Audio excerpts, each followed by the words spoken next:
Hello and welcome to episode 209 of Masters of the Forge. I'm Adam, and with me as always is Jason. Hi, Jason. Hey, Adam. Hello, everyone. Awesome. So, welcome to 10th edition, sort of. Yeah. Sort of. Well, I wish everyone could see your expression right now. Or just like, Okay. So, yeah, I'm so confused about what we're doing. So here's the thing. It's entirely possible that Warcom team is listening to our show for the very first time. No, they've listened to us before. They have. That's true. They have, but they're probably listening to this episode, and I'm just tired. I'm just so tired. Hey, man, summer is here. Quinn's a lot. And yeah. And he's a lot. Well, I saw the picture you sent. Yeah. Yeah. Yeah. I'm so tired. Anyways, although I am stoked for a new edition of Warhammer 40,000. The release schedule for this thing and the embargo schedule for this thing is so weird. Like it really benefits YouTubers. Not long form podcasting. I'm not going to release an episode for every release of the. Nope. It's just not going to happen. There's no way. We're not doing that. But unless they want to see you and I go through and do reviews on it, and I'm not editing those, and you guys will actually get to hear the language that I normally use, which is. I don't think it's safe for anyone. Yeah. The only word it's safe for is mine, and not really. So there are a lot of cool products coming out, which is fun. Yes. Yeah, there's a lot of cool stuff. This episode, we're going to be focusing. I mean, usually I tell you what the episode's going to be about after the intro, but I just want to let you know, this episode is very much going to be focused on the core rules and the changes in the core rules. Yeah. We're not going to be these are the core rules. That's a lot. I like how we're structuring this because it gives me a better way of teaching it to other people, if that makes sense. Right, because everybody we know already knows how to play it. This isn't this. I don't think people are coming to episode 209 of Masters of the Forge having never played Warhammer 40,000 before. God, I hope not. I don't think that's our target market. I think it's the same for the Crusade. I kind of wanted to do Crusade from the ground up, just in case there are people who have never played Crusade before. But again, actually, that's not who listens to this show. They have already been playing Crusade. So again, that's also going to be a thing. We're going to be going over the changes, and then we're going to do our picks like we usually do. Yep. And then I'm hoping we can do 2 more episodes this month. So we're going to do last month. Sorry, we only got 1 episode in because life is chaos. Life is just the worst, but we're going to try to get 3 in this month, and this one's going to be the changes between the 2 editions in that regard. We can't talk about unit rules yet, so that's kind of a blessing in disguise, because then that would be a really long episode. So what I think I want to do is I want to do an episode where we get some guys in it together to talk about a post-mortem of 9th edition. A 9th edition post-mortem, and combine that with what we see about 10th edition. And also I want to do a battle report episode 1. I think it would be cool if we played a game with the box set. Yeah. So I can put that together in Tabletop Simulator and we can play it using the new rules. That would be cool. And I think maybe use matched play for that. We can use the new cards, which would be nice. Oh, that'd be nice. I'll set up a camera, I guess, and you can see what cards you get. Okay. I guess. And we can do that together at any time because we don't have to worry about. But then I want to play a game with Kendrick I was really hoping to be able to let him play early, but that didn't happen. So we're going to have to wait until the embargo date to play a game with him. And I want to do a campaign with him. I think that would be really cool. And he's super into Tyranid, so he can... as of this release of this episode, he's going to pick up the models and stick them together, and then later when the rules come out, we'll play a game. So that'll be fun. That'll work. And I'll record it. So that'll be 3 episodes. I'm not sure what order. I have to look at the schedule again to figure out what order it can be done in. Yeah. I'm still not sure which one will come first. I think the battle reports aren't allowed until much later, so we'll talk all about that later. For now, let's talk about our hobby progress. Jason, what have you been working on? So I think we talked about last time I was going to build a new Exalted Sorcerer just based on my campaign sorcerer, and got him built, primed, base coated. I airbrushed some kind of mystical flames and whatnot on there. And I guess now it's basically brushwork from now on. So I think I'm done with the airbrush stuff. So that came through pretty quickly. That was actually a really fun one to build. Like, it was, I was digging through my Tzeentch Thousand Suns bits, and I kept finding bits that I literally didn't remember ever clipping off of whatever they came from. Like, there's one thing I'm using as a cape that looks like it might have been a chest piece to a demon or something like that, but I'm not sure where it came from. So yeah, I'm not sure where it came from, but it looks really cool. So it's got a big Tzeentch symbol on it. So someone will know what it is and let me know, I'm sure. Okay. Yeah. Someone will see it and nail it. Yeah. I also took a whole bunch of the Zangor bits that I got from Tucker and kit bashed a staff head that's looks kind of terrifying, like a 5 or 6 bladed monstrosity. It's pretty interesting. Yeah, it definitely looks like it shoots flames at some point. Oh yeah, definitely. But that was a fun one to build and put together. I hadn't really kit bashed anything really big in a while, and that was kind of fun to do. And then a while back, I bought an Eldar webway portal, and I built it, but I just never painted it. And so I went ahead and did a kind of a fade from top to bottom, this dark blue. I think it's called Imperial Blue, and then something like Magic Blue going to this yellow-green, and then a yellow, and then a white at the top. This interesting fade. I don't know if it's all that great, but it looks pretty cool, and I seem to go through and do detail work on it. I don't think it's got any more. Well, no, it may have a little bit more airbrushing on it, but not a lot. Well, you're going to do the gems? All the gems? What's funny is there aren't as many gems on there as there are on any Wraith Knight, period. Oh, okay. Or any Wave Serpent, or... Right.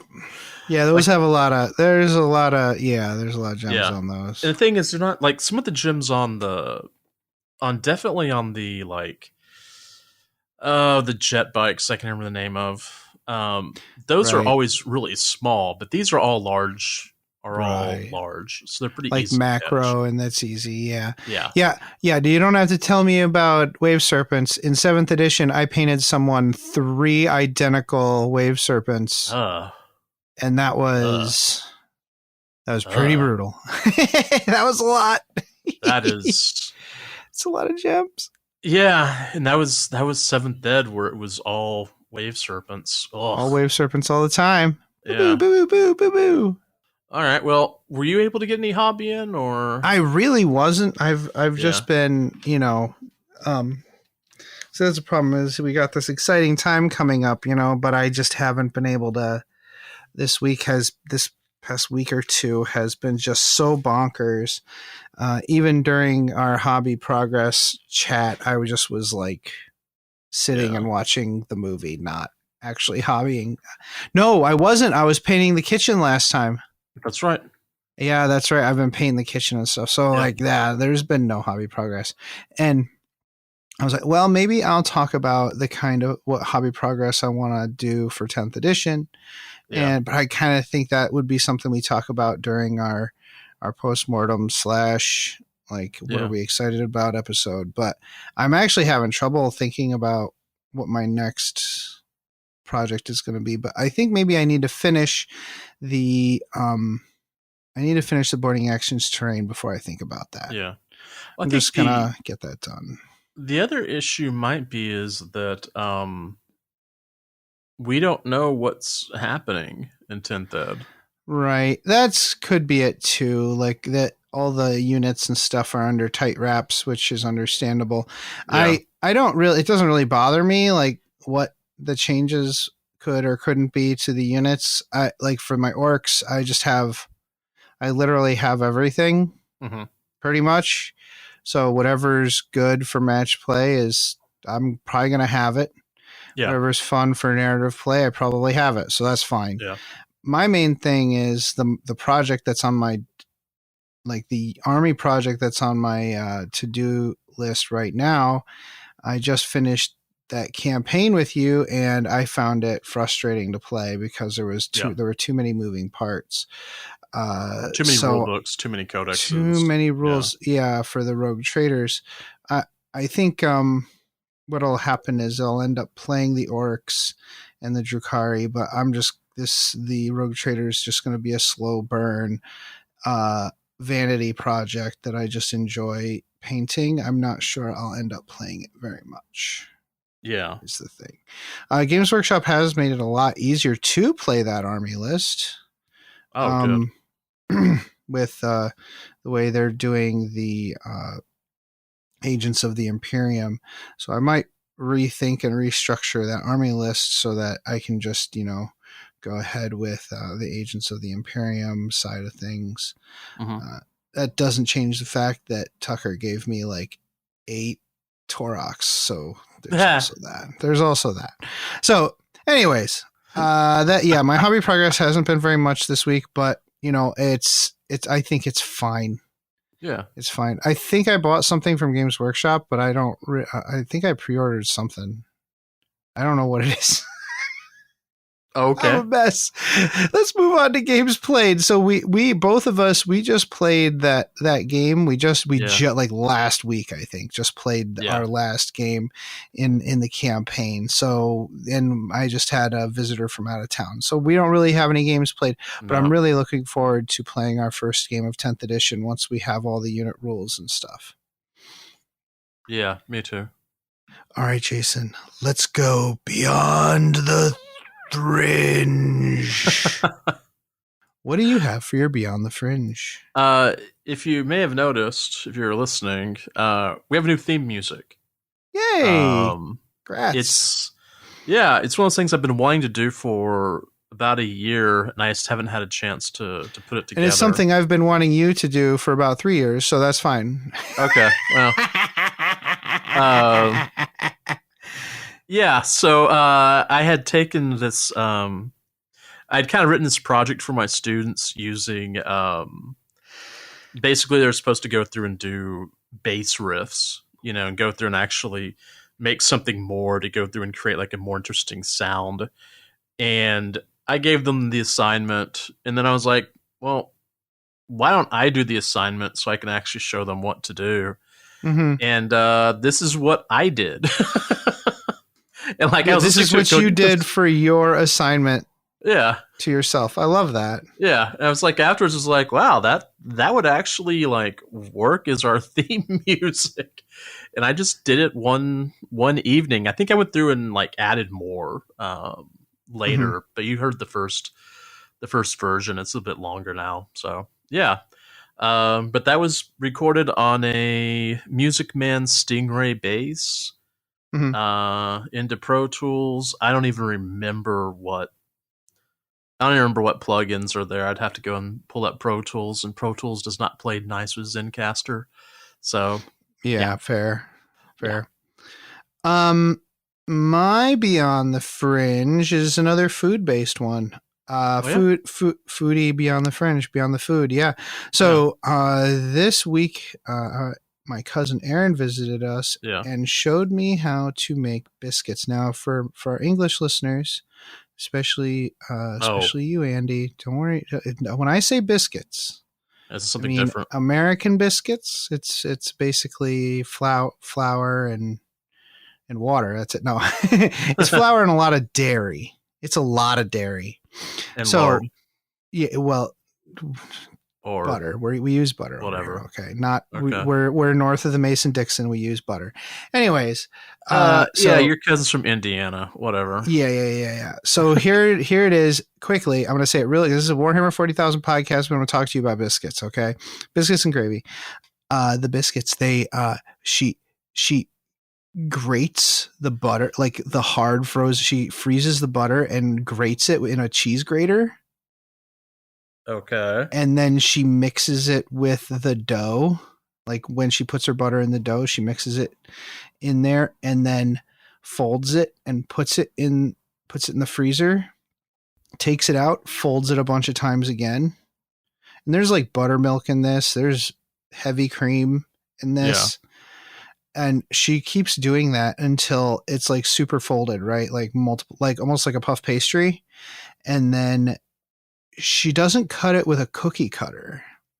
She says because that crushes it and you lose the layers.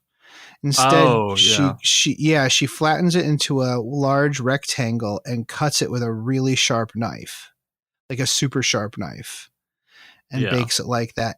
And it comes out so perfect.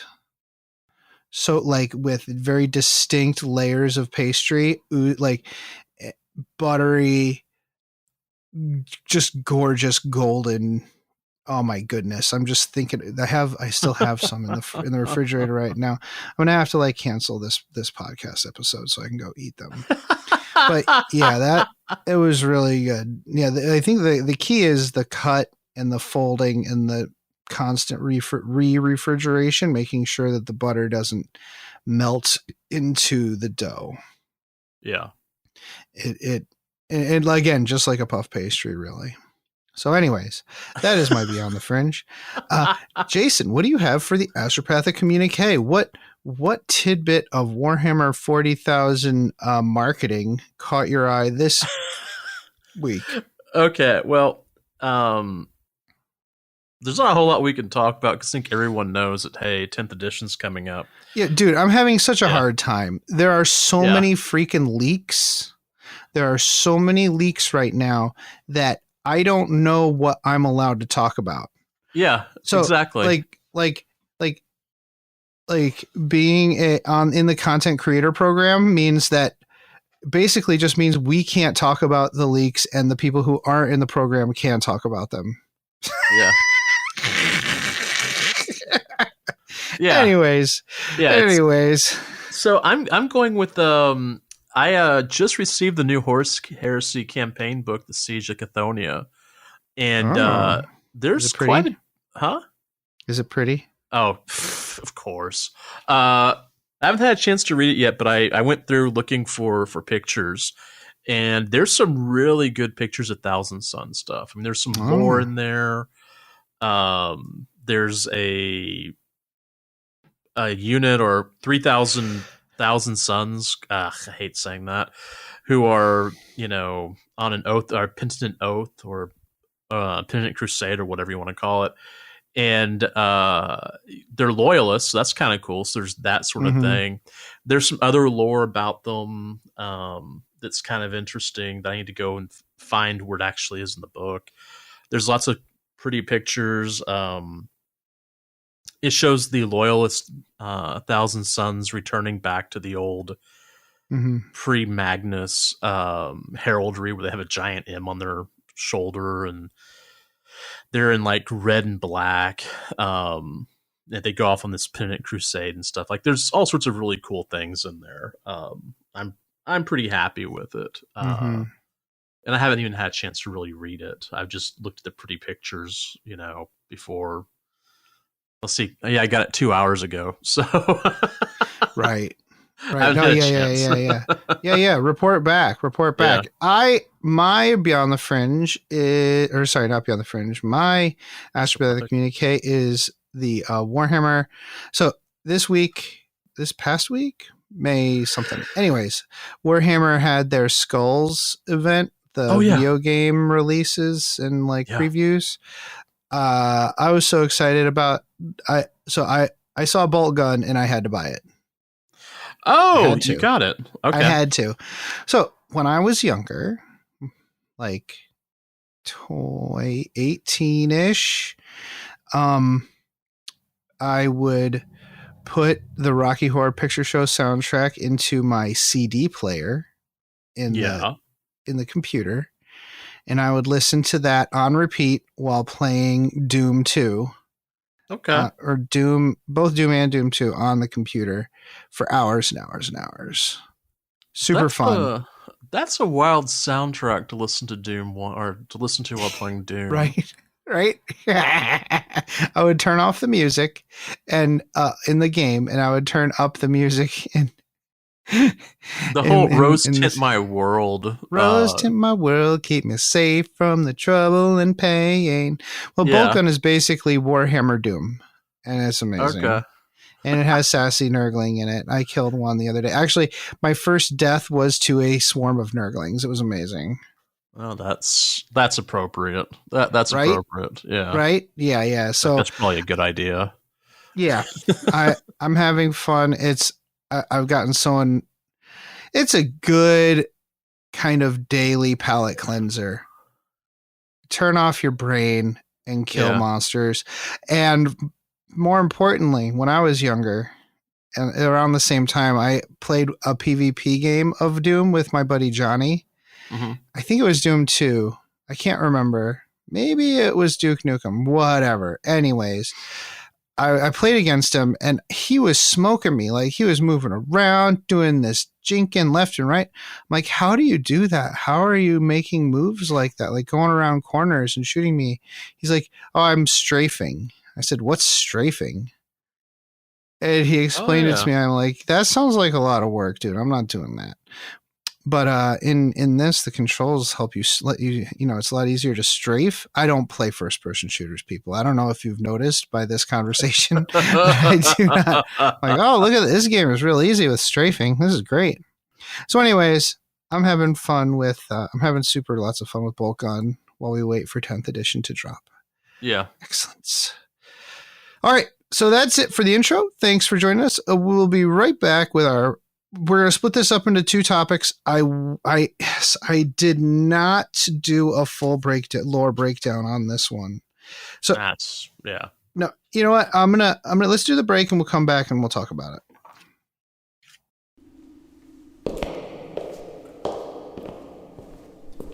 Damn, I knew it was around here somewhere. Damn, where is it? Can I help you? Ah! Scared me. What do you seek? I need the perfect scenario for a narrative game I'm running this week, and I can't find one. Sir, this is the Black Library. We don't have narrative scenarios. Well, then where should I go? Might I recommend the Tabletop Campaign Repo? The Tabletop Campaign Repo? What's that? The Tabletop Campaign Repo is an ad-free site for hosting resources related to playing tabletop miniatures wargaming. Oh, like scenarios? Absolutely. Also, event packs, custom objectives, tracking sheets, custom terrain rules, maps, icon packs, award templates, and more. Oh, and this is for Warhammer 40k? Among other things. There's also Age of Sigmar, Kill Team, Warhammer Fantasy Battle, and others. They're always open for content submissions for any system, even non-Games Workshop materials. Oh, that's awesome. It sounds like a great way to save all of this great content the community makes. A lot of that stuff often ends up disappearing into a dead message board or Facebook group. Exactly. It's a real community effort. Great. So how do I get there? Just go to that webway gate marked tcrepo.com. tcrepo.com. Got it. Can I ask you one more question before I go? Fire away. This place is really easy to find. How come Aramon can never find it? Oh, because it's more funny that way. Oh, yeah, clearly. Once again, the Tabletop Campaign repository can be found at tcrepo.com, and they're always looking for submissions. Come here, boy, get the ball. Come on, Max, get the ball. Mom, Max won't get the ball. He's lazy. I think I know why your Zote is being lazy, Jenny. Why, Mom? Because you forgot to feed him the Zotabix today. Oh, no. Oh, yes, Zotabix contains all the nutrients and random animal parts a growing Zote craves. It not only provides our Zote with the energy it needs to play with you and protect our home, but it also keeps its chitinous shell fresh and shiny. Oh, boy, I'd better feed Max's Zotabix. Yes, you had. Zotabix is made in part from grade Max, A time for Astra dinner. Militarum post-engagement byproduct and is infused with 112 essential vitamins No, and Max, minerals down. harvested from your Zote's natural habitat, the finest desert deserts. Zotabix is available in any shopping center on worlds where Zotes are allowed or where the Imperium's inexorable influence has not yet reached. So, one of the big things that steps out that sticks out is Battle Shock. Mm-hmm. It's like a whole new thing. Okay, there's no morale is no longer a way to do additional damage. It's not an additional damage dealing rule. So instead, you check for Battle Shock during the command phase.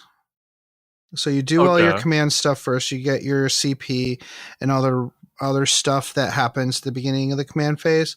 But then you check each unit and see if it's below half strength. This includes things like vehicles. Okay, even vehicle crew have to test for this. Okay, so if you fail your command check, or if you fail your Battle Shock check, you lose all objective control. So your objective control becomes 0. Right. Objective control is the new stat for holding objectives. So some units have an objective control of 2 per model. Right. Some are only 1. Some big beasties. I think they previewed Gazgul the other day, and I think he's got a control of 4 or 5, something like that. So some of the big. Yeah. Well, he's like, I dare you, right? Well, yeah. I mean, he's the size of multiple units. So right. Exactly. Yeah. And not only that, I think a lot of this just replaces things like objective secured. Well, and this also, like, Battle Shock seems to be an easier way to do morale. It is. So, in addition to that, you can still fall back, but if you do fall back, you have to make a desperate escape test. So you roll for each model, and they could die from falling back. Okay. And if a unit is battle shocked, it can't have stratagems acted on it. Okay. You can't use stratagems on them. Yeah. I think it's neat. I think it is a lot better. It's not as thematic as actually running away, but I think I think I like this a lot. I think this is a great way to do morale instead of just like losing models.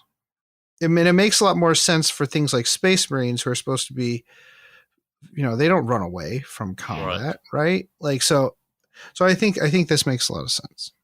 I'm wondering if they're going to go through and change around the sizes of units. Like, for instance, it used to be pink horrors. This is just an example. Pink horrors used to be taken up into blobs of 20. now it's at 10. And right. Of course, you can. Horrors, we're not even going to go into that, but all the things that they can do.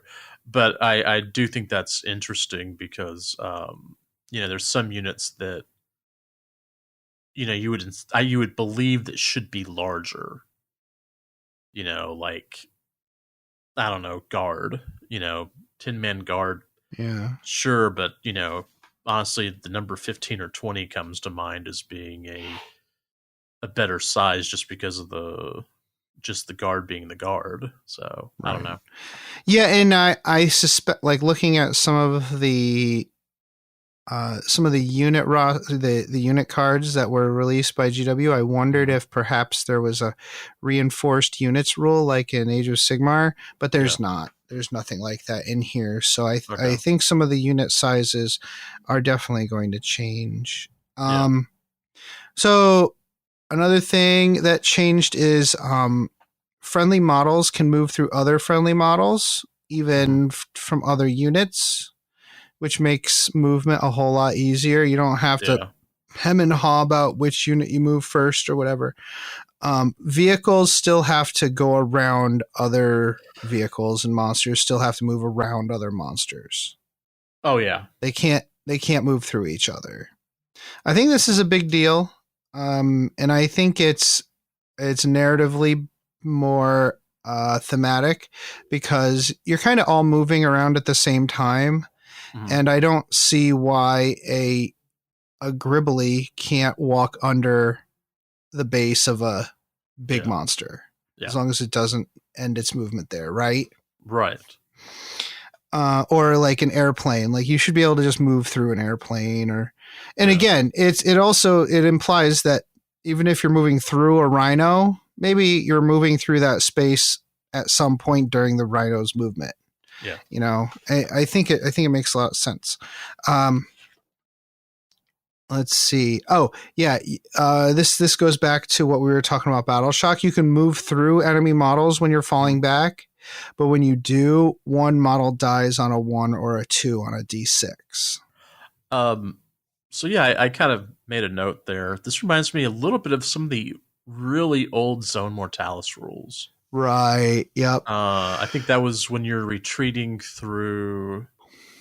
Yeah, if you're stuck in a corridor. Yeah. And you're trying to extract yourself. Yeah, I think I recall that. Yeah. Or it's similar. It may not be exactly, but it's something that, or maybe the problem is you and I have tried so many rule sets that were whenever GW wasn't like really holding like boarding action type things, you and I experimented with a couple of other rule sets and. Right. It's hard to say whether we're remembering real rules or our own rules. Yeah. So. Yeah. I'd like to get back to more of this edition, doing more of our own rules instead of reacting every time a new rule set comes out. But it is nice that GW makes narrative rules now, and we have to support that because, we want more. We want to see that. So, we should support it. Anyways. All right. So keep going. So, models, they can move over terrain less than 2 inches high with no movement modifier. Okay. So if you have a piece of scatter terrain, they can just move over it. Oh, okay. All other terrain, you still need to measure vertical movement for other terrain. Is there any hindrance at all by going through terrain? It depends on like the terrain. You can say it has some hindrance or whatever, but not usually. No. Okay, it's just interesting. The rules for terrain have changed. They have changed quite a bit. Yeah, and I'm definitely going to get to that because I'm super excited about it. Okay.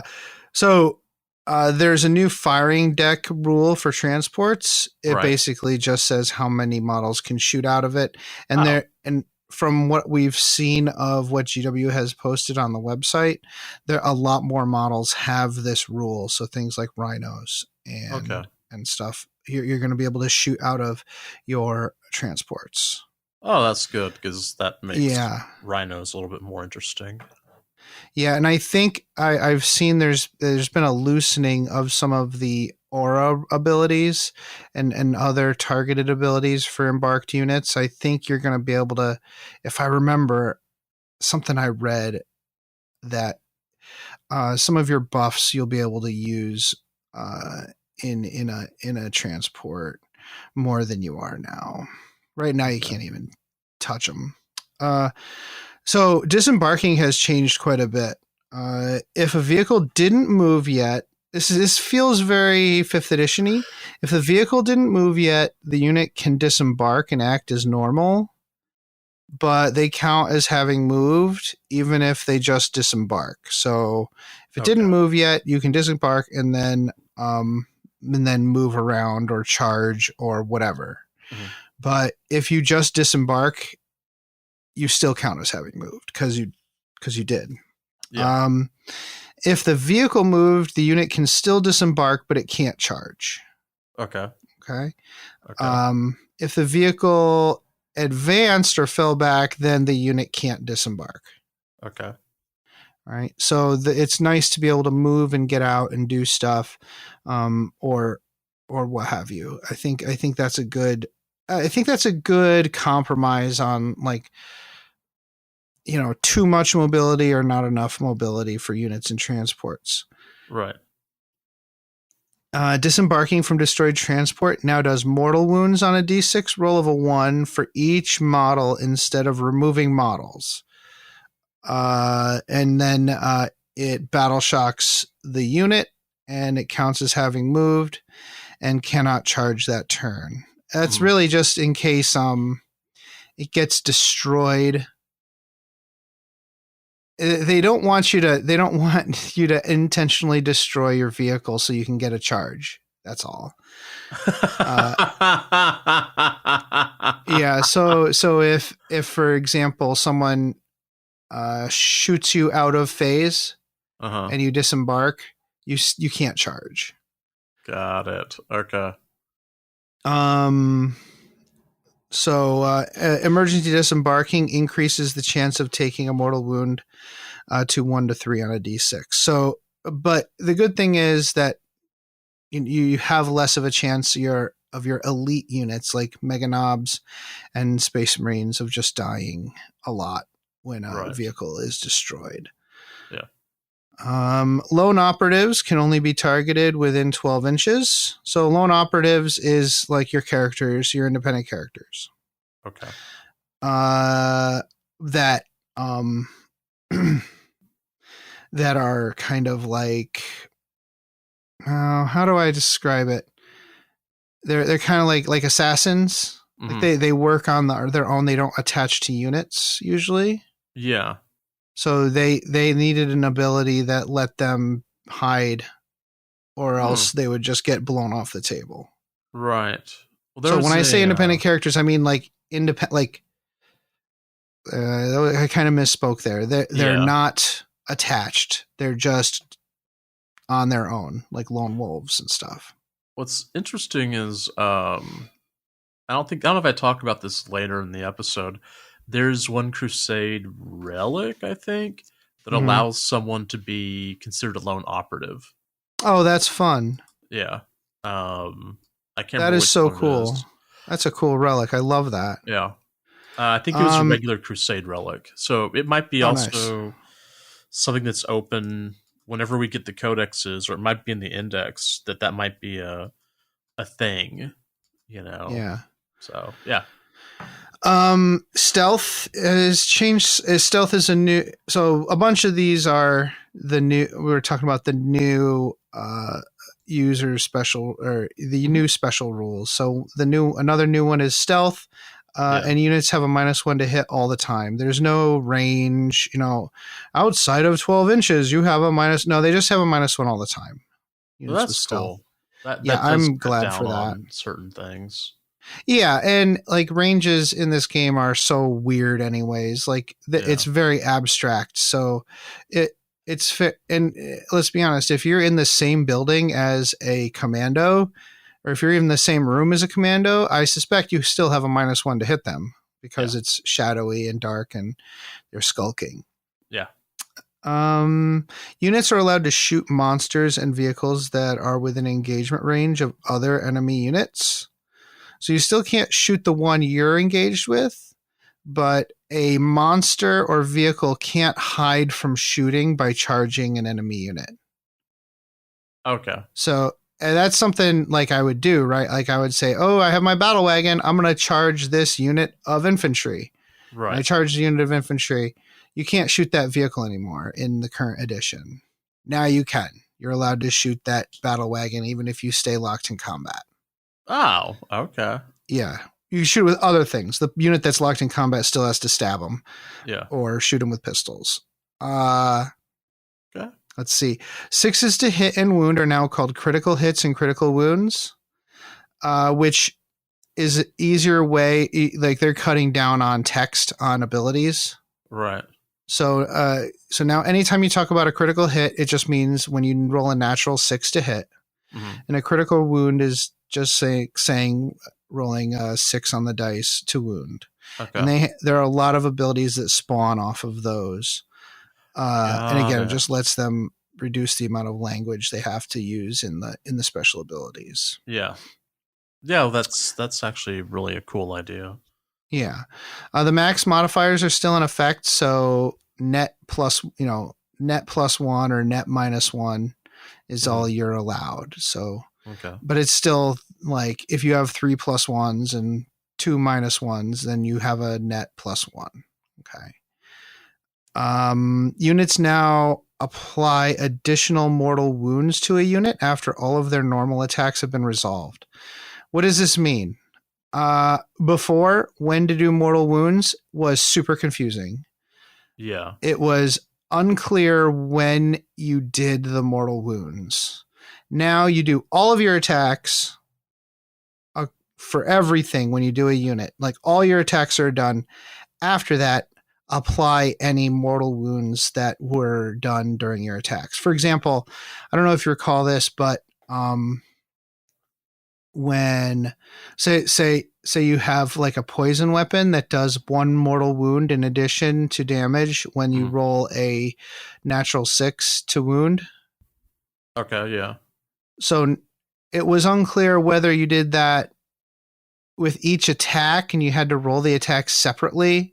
So for example, say the sword only does 1 damage. Yeah.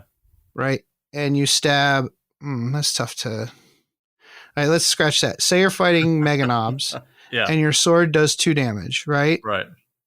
But you also spawn an additional mortal wound. Mm-hmm. Do you apply that mortal wound now and kill that Meganob because the Meganob has 3 wounds? So if you applied the mortal wound now, you'd do 2 damage to Meganob, then do the mortal wound, Meganob's dead, then apply your next attack on a fresh Meganob. Right. Okay. Now they say do all the mortal wounds at the end. So if I wound 3 times, the first 2 points go on the first Meganob, the second 2 points go on that same Meganob, meaning one of the damage is lost. Right. Then the second attack, the third attack goes on the next Meganob, and then you apply the 1 mortal wound at the end. Okay. I hope that makes sense. Yeah.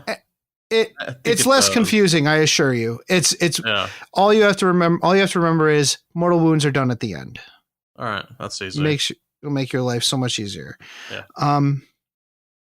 So Feel No Pain is back as a special rule, and the Deadly Demise is the new explosion special rule. I wonder. It seems to always be within 6 inches. But the X variable being how many mortal wounds are delivered to units. Okay. Yeah, so if you did Deadly Demise 1, you'd do 1 mortal wound to units within 6 inches. That's interesting. Okay, I can see where that's going to change some stuff around quite a bit. Yeah. Like it was.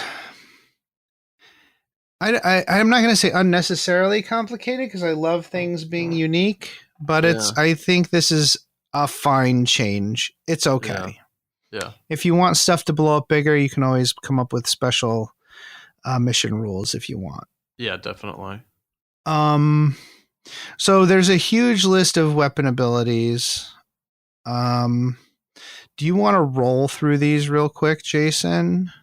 Yeah. A lot of this stuff is stuff that already exists. It's just got a name now. Yeah. So I'll run this. Rapid fire units get extra attacks within half range equal to X. Mm-hmm. Twin link weapons re-roll the wound roll. Oh, that's interesting. Yeah, that's really cool. Torrent weapons automatically hit, which I assume. We knew that, yeah. Lethal weapons, lethal hits weapons automatically wound on a critical hit. Lance weapons get +1 to wound on the charge. Oh, that's nice. Mm-hmm. Precision weapons can target characters hiding in unit. Oh, that's also pretty good. Yeah, we found that there's a few weapons that have precision, and it's not just for shooting. You can have melee assassins who can get into combat and target characters. Blast weapons now get +1 attack for every 5 models in the target unit when they were selected as a target. Okay. Well, is the way it's worded like that is because if you choose to shoot with a different weapon first, you still use the original unit size before you started killing. Okay. Yeah. So if you have a unit of 20 boys and you shoot with, say, a bunch of bolters, and it goes down to 12 boys, when you shoot your rocket launcher, it would still count as 20 boys. Okay. That's good. Order of operations. Mm-hmm. Melta X increases strength by X within half range. Heavy weapons get a +1 to hit if you remain stationary. That's good. Mm-hmm. Hazardous weapons are rolled for after the shooting is done. On a 1, the model dies or takes 3 mortal wounds of a character, monster, or vehicle. Hazardous weapons. Interesting. Yeah, gets hot. Oh. And you do it after the shooting is done. Okay. So each weapon is rolled for, and so instead of say a weapon is like rapid fire 3 hazardous. Yeah. Right? Oh, yeah. You would just do all of your shooting. Uh-huh. Don't worry about the ones yet. Yeah. After all the shooting's done, you roll a dice for every model with a hazardous weapon that shot. Yeah. And on a 1, they die. Wow. Okay. So instead of having to roll all of those attacks separately. Yeah. So that's a very good change in my opinion. Yeah, I think so too. Devastating wounds deal mortal wounds on a critical wound instead of normal damage. Sustained hits X scores X additional hits when a critical hit is rolled. Oh, nice. Yeah. Anti-attacks are phrased with a keyword and a modifier, and they score critical wounds on that number against a target. So, for example, anti-psyker 4-up would automatically wound psychers on a 4-up. Indirect fire, extra attacks, assault, ignores cover, pistol are all basically the same as before. That's pretty good. Yeah. Yeah, I love some of these. Like, I like that it creates. So before some folks are worried about the game being too simple or being too simplified. I think that these weapon abilities with the varying, like the varying variables with the variables in there, like Melta X, Rapid Fire X, Sustained Hits X. It lets you have a variety of different weapons with a bunch of different abilities. Yeah. Without having to actually type out those abilities on the card. Instead, you have a special rule. Charges, models, charging is way different now. And it's going to take Orc players and Tyranid players some time to figure out how they're going to do their charges. Now, in casual play, it's just going to be mush the models in and fight. But if in match play, and if you're trying to get as much tied iness out of your orcs or gribblies, you're going to want to master this. Models must end moves in base to base with targets of their charge if possible. Wow, that's a revision. That is huge. Yeah. Flying models may once again use their fly ability to charge. So that the fact that you have to end in base contact means you're going to have to get creative with how you move those first models and make sure you get as much coverage on that target as possible, because you can't move them after that. So you're going to have to be real careful. There might be some special rules that are written specifically for Horde armies. Yeah, could be. It would be nice if they thought about that for big units. And I still think maybe they're trying to avoid big units, but we'll see. I really don't know, because we haven't seen a whole lot of unit data cards. And the only reason I say that is that, like, with the 9th edition, what was it? They struck essentially Overwatch to where you could only do it once. And I think all the Tau players, got a little nauseous, because that's how they survive. And then one of their rules was, you can continue overwatching whatever. And so more than likely there will be something, just because. And we'll probably see that rule pretty soon, since Tyranid stuff is going to be out first. So yeah. And boy, those models look good. Oh yeah. I'm looking forward to that. Anyways, the fight phase. Fights first is now a special ability, and charging units still temporarily get this ability. Models can fight if they're within engagement range, which is still 1 inch horizontally and 5 inches vertically, or if they're in base contact with another model that is in base contact. So the half inch thing has been changed to base contact. Okay. I guess because measuring I don't know. I think they said base contact, or they were saying a half inch before, because they don't want people to argue about what base to base is. Right. But I think they found that people argued about what a half inch is as well. And people were, including me. I mean, I'm no angel. I was like always trying to get as many of my models in combat as possible. So I was like measuring that half inch and getting, and this is match play, not in narrative play, obviously. I was trying to get as many models as possible in there, because the Horde units need to get as many models in as possible. Yeah. So I suggest that everybody chill out about the base contact thing, and don't worry if your opponent accidentally nudged a model and it's no longer technically in base contact. Let's not worry about microns, people. It's not okay, especially in narrative play. Yeah. Pile-in and consolidation moves. They can only be made if the unit can. This is a huge one. Okay. Not so huge for narrative play, but I should mention for match play, this is enormous. Okay. Pile-in and consolidation moves can only be made if the unit can end that move within engagement range of an enemy unit. And consolidation can only be done if the unit is within range of an objective or another unit. Interesting. Okay. So if you're consolidating, you better be doing it so you can get into combat with another unit, or if you're getting onto an objective. Otherwise, you're staying right where you are. You don't you basically don't get just free random movement for piling in and consolidating. Okay. At least without getting creative with your charge move. Yeah, it's so enormous for the way people play, especially match play. Yeah, because I mean that used to be kind of the, like you'd said, it was like a free move. Yeah, it's basically you get a free move after you charge. You can get like 20 inches of movement in one turn if you're an assault unit. Yeah. So deployment abilities. So they put a bunch of these special things, ways of getting into combat or into the game under deployment abilities. Deep Strike is exactly what we know it is. Infiltrators, you deploy 9 inches from the enemy deployment zone. This is a deployment one.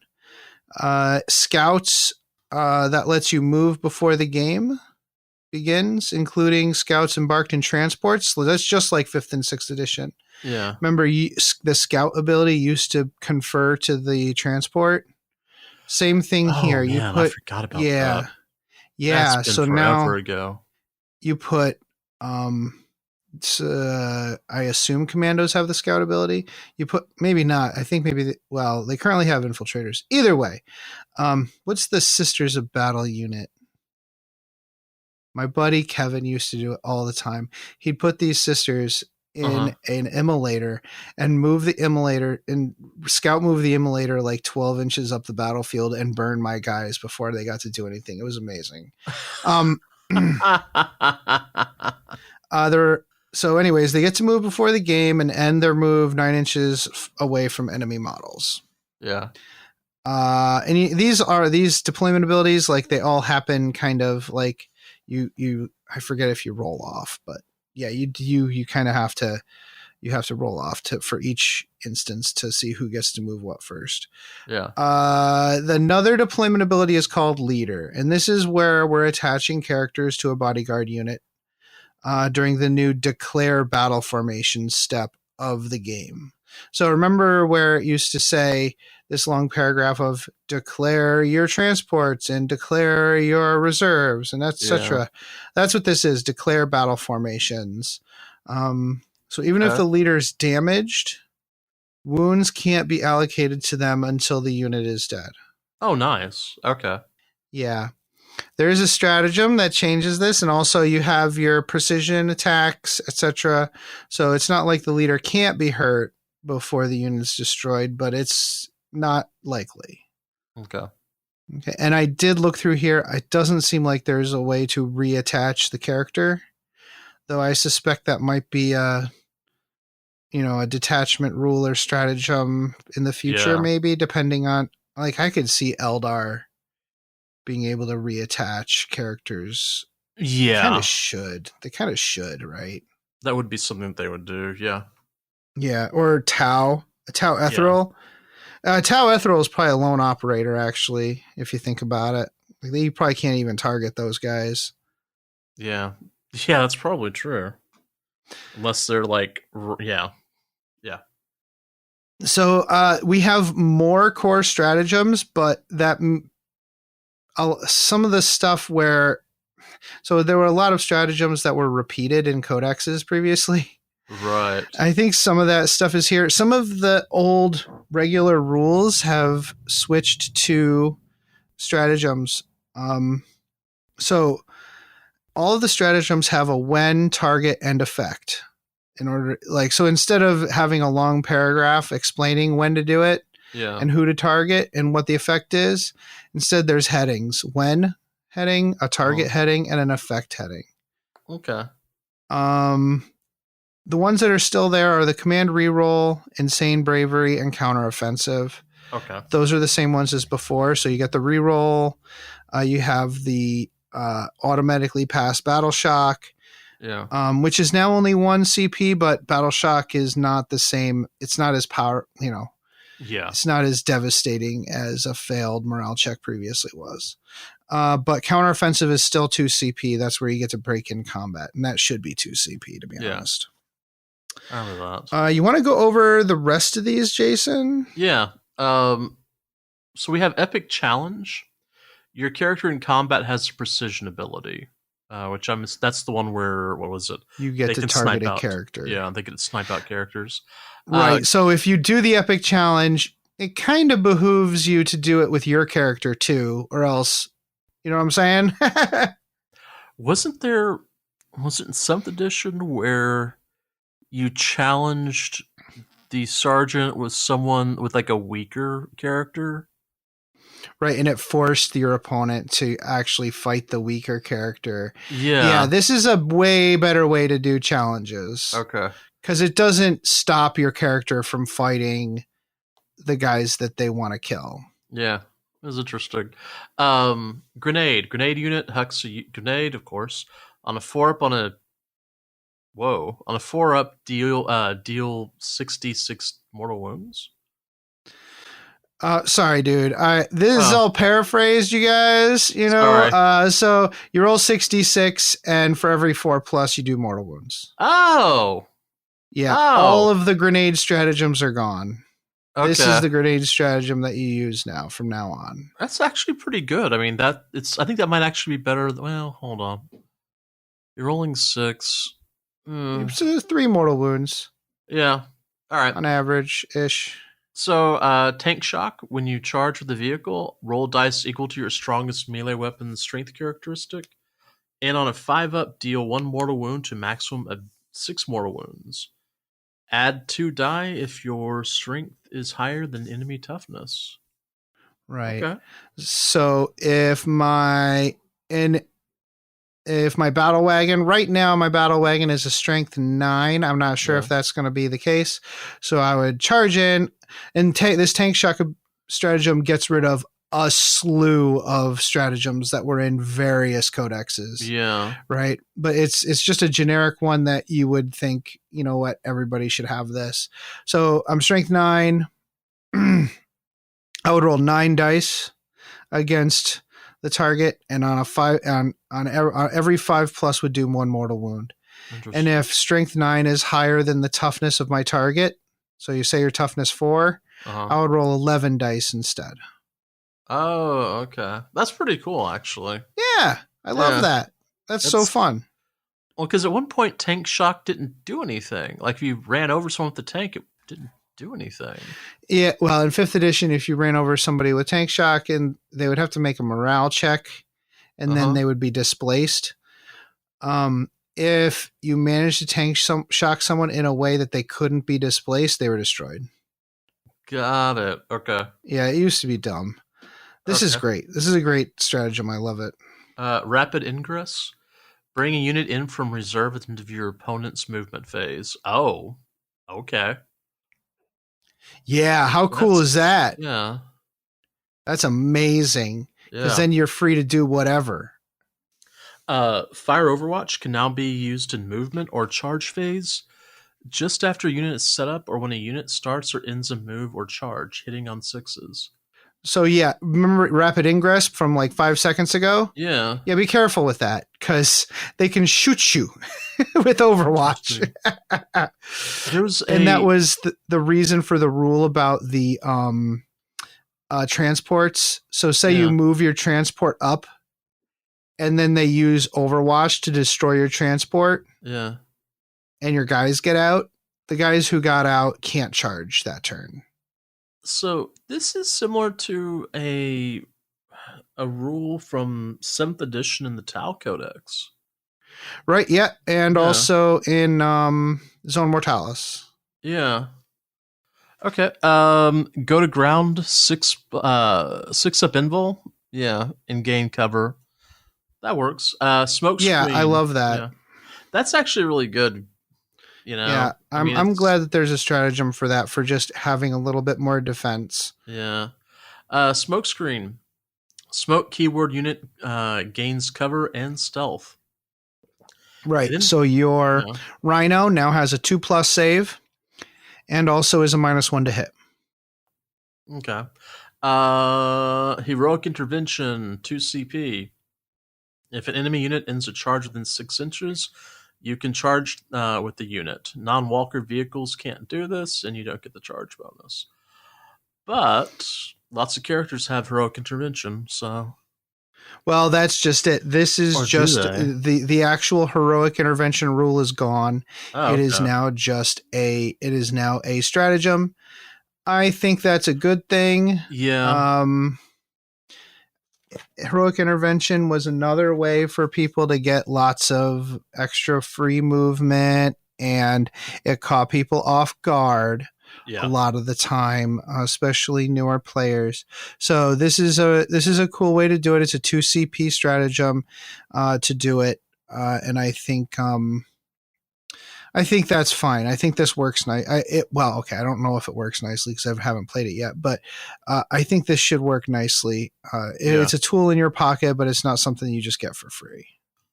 Yeah, did I ever use heroic intervention? I don't think I did. Maybe once. Yeah, probably not. Well, you wouldn't want to be in combat with most of your stuff anyways that you play. All right. Should we go on to strategic reserves? Yeah, so strategic reserves are a new thing. You don't have to pay CP for them anymore. Yeah. They're limited to about 25% of your army's points. Okay. Again, power level's gone. Everything is points. On round 2, you can arrive within 6 inches of any battlefield edge, but not in the enemy deployment zone. But on turn 3, you can arrive in the enemy deployment zone. That's it. It's way simpler than before. Yeah. You're still subject to the 9-inch buffer zone. Okay. Terrain. Okay, so I'm so excited about terrain. Yeah. Terrain is so much better. Oh my god, dude. Yeah, last edition it was a little persnickety. It's all or nothing. Is that the way to describe it? It hardly had any effect on character. Yeah, I complained endlessly about it on, and oftentimes when I played with my opponents, we would just give each other cover saves to our vehicles and monsters, even though they weren't technically allowed to, because it just felt better that way. So now, so terrain provides benefit of cover, which is a +1 save. That save can't be improved past 3+. Okay. So if you've already got you do the math, okay? You can't get past a 3+ using a cover save. Right. Okay. So forget what I said before about the Rhino getting up. but there's also AP and everything like that. Right. So keep that in mind. That's why you want that invul save. Right. Specific terrain types are pointed out, each with a specific movement, visibility, and benefit of cover rules. So do you want to do the first 3 examples here, Jason? So craters provide cover for infantry models, which makes sense. Barricades and fuel pipes. I've got some of those. 2-inch engagement range across them. The way the cover is described is pretty specific. They say that if a model is not fully visible to every model in the attacking unit, you receive the benefit of cover. This one points out infantry specifically for this one too can't end your movement on a barricade or a pipe. Right. Battlefield debris and statuary provides cover to any model obscured by it. Can't end your move on it. That's pretty cool because I've got some statuary models that could work real well. Yeah. Right. And so that means if you have like your Rhino parked behind the statue, it would get a cover save. Yeah. Okay. And I just double check the benefit of cover. The stipulation of save of 3+ or better doesn't apply. That's only against AP0 attacks. Yeah. So your Rhino with smoke would have a 3+ save against like regular AP0 las gun attacks. Right. But if somebody shot like a AP -1 bolt gun at you, it would still have a 3+ save because the cover would apply. Okay. They're just trying to make sure people don't get a 2+ save all the time with cover. Okay, so hills, industrial structures, sealed buildings, and armored containers are all kind of in the same grouping. They're just big hunks of terrain that you can climb on top of. So models can move on them as long as no part of the model that would normally touch the battlefield is allowed to overhang the feature. So, say a tank drives up onto a hill. Yeah. As long as the treads don't overhang the hill, they can be up there. If a sponson or a turret hangs over the hill, that's fine. Yeah.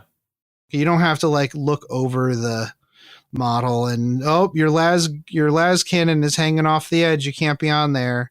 Same, models obscured by this feature gain the benefit of cover. So if you have a Rhino behind a hill, you get a save.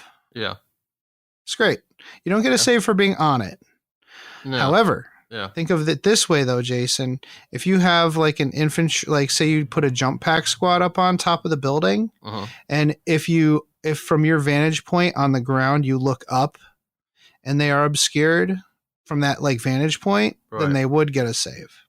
Oh, nice. Okay. You know what I'm saying? So like, true line of sight is still a thing. Okay. So woods, models wholly within woods gain the benefit of cover, but here's where it starts to get funky. Models on the other side of a woods from the attacker are also never considered fully visible unless the shooter is an aircraft or towering model, which I suspect like Imperial Knights are towering. Oh yeah, definitely. Yeah. Those models use LOS normally. So what that means is, so the woods are very abstract, like they're only 3 pieces and they go together. So a lot of the time it would be possible to clearly see someone on the other side of a woods just by the way the models are. But technically you still count as having cover even if that's the case. That's true. Yeah. Okay. I was just thinking about all the times that we had, because we had when I was up in New York with y'all, we had those GW Woods models, and then we had all those like Christmas trees that someone got from like Michael's or wherever, you know. Yeah. So if you shoot through the Woods kidney, you get a save, even if true line of sight doesn't technically cover you. Yeah. Okay. Ruins. There's an ability called Plunging Fire. Models that are more than 6 inches higher than the target get a -1 AP on attacks below. Right. I think you still measure base to base, so it's not like, if my units or my model's 2 inches high, so you're not at 6 inches. No, you measure base to base. Yeah. And infantry and beasts can move through walls still. Okay. Models on levels can't overhang the base. So, for example, if you try to put what jumps? Crisis suit. Say a crisis suit jumps up onto a level. If they can manage to fit their entire 50 millimeter base on that level, they're fine.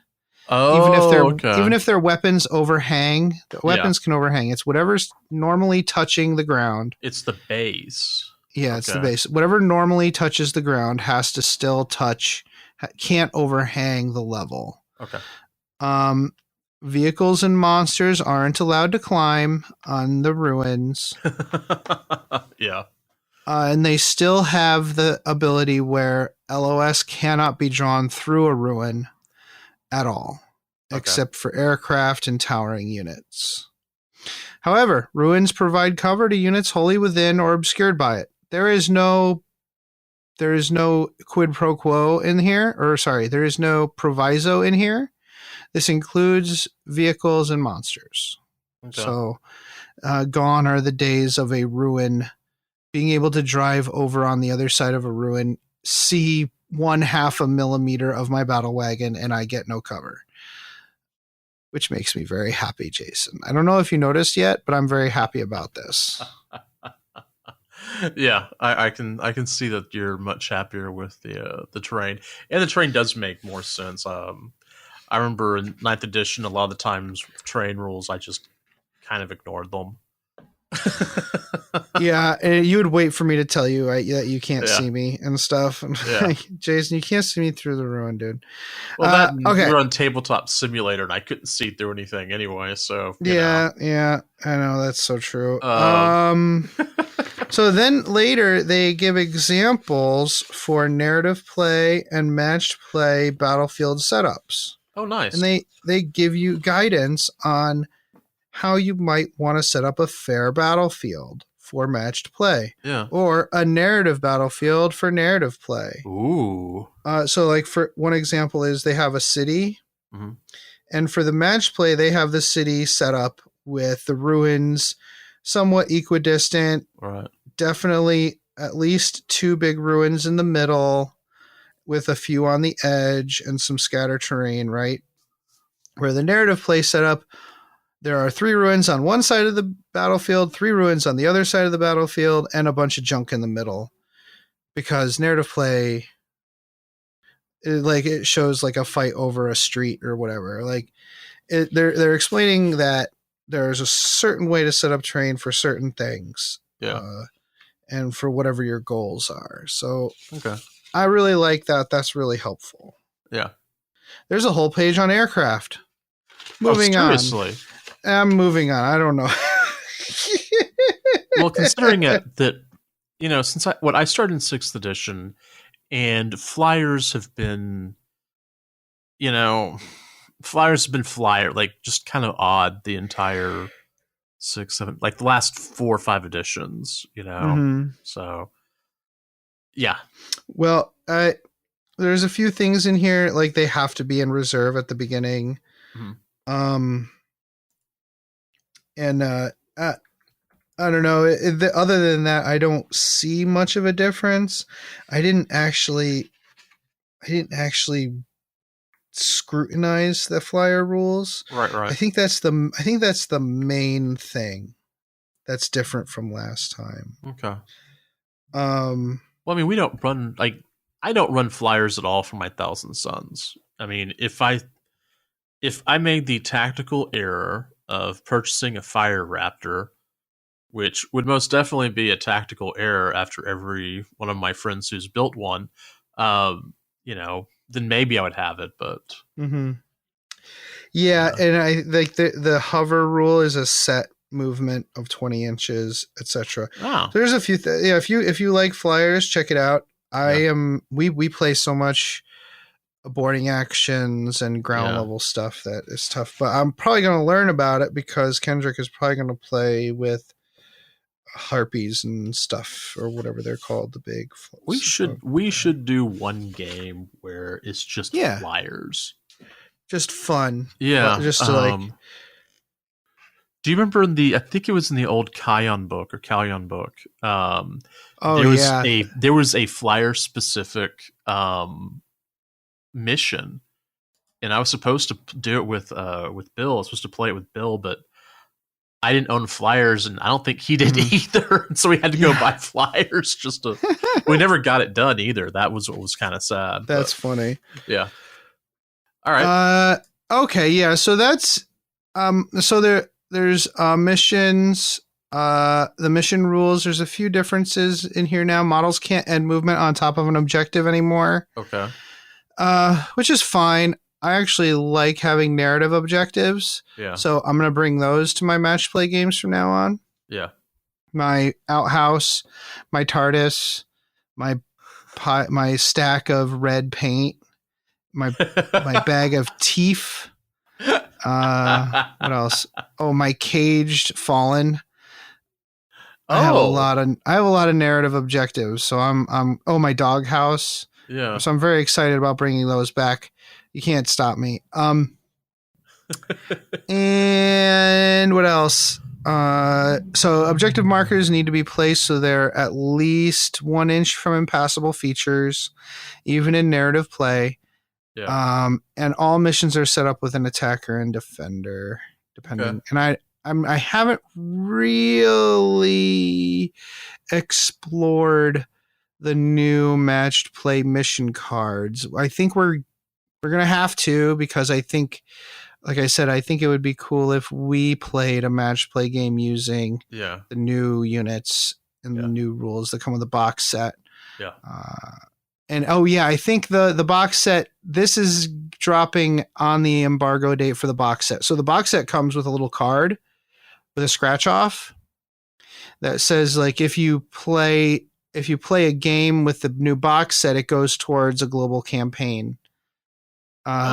Where the results are going to be, a permanent result in the lore, and you have a chance to win. I think one of those where you have a chance to win all of the. I should go get the box and look at it instead of spouting drivel here, but you have a chance to win junk. So check that out when you get your box. Nice. Okay. So what do you think, Jason? New rules. Those are all the changes. Everything else is basically the same. Okay. That doesn't sound too difficult. No. The most important thing that excites me, and I think we've all heard this gripe from me, is the number of stratagems has been cut down dramatically. Mm-hmm. And I like that. I like that a lot. Yeah, and as long as you can master remembering the basic ones and whichever detachment you choose to play all the time, I think you should be fine. Which is what I was doing before. Yeah, it's basically what you're doing before. And it's basically what we were doing with our Crusade rule for, like, we were saying we were paying requisition points for the honor of using a stratagem. So, okay. So that we're done. That's it for the new rules. I'm pretty stoked. I like a lot of this stuff.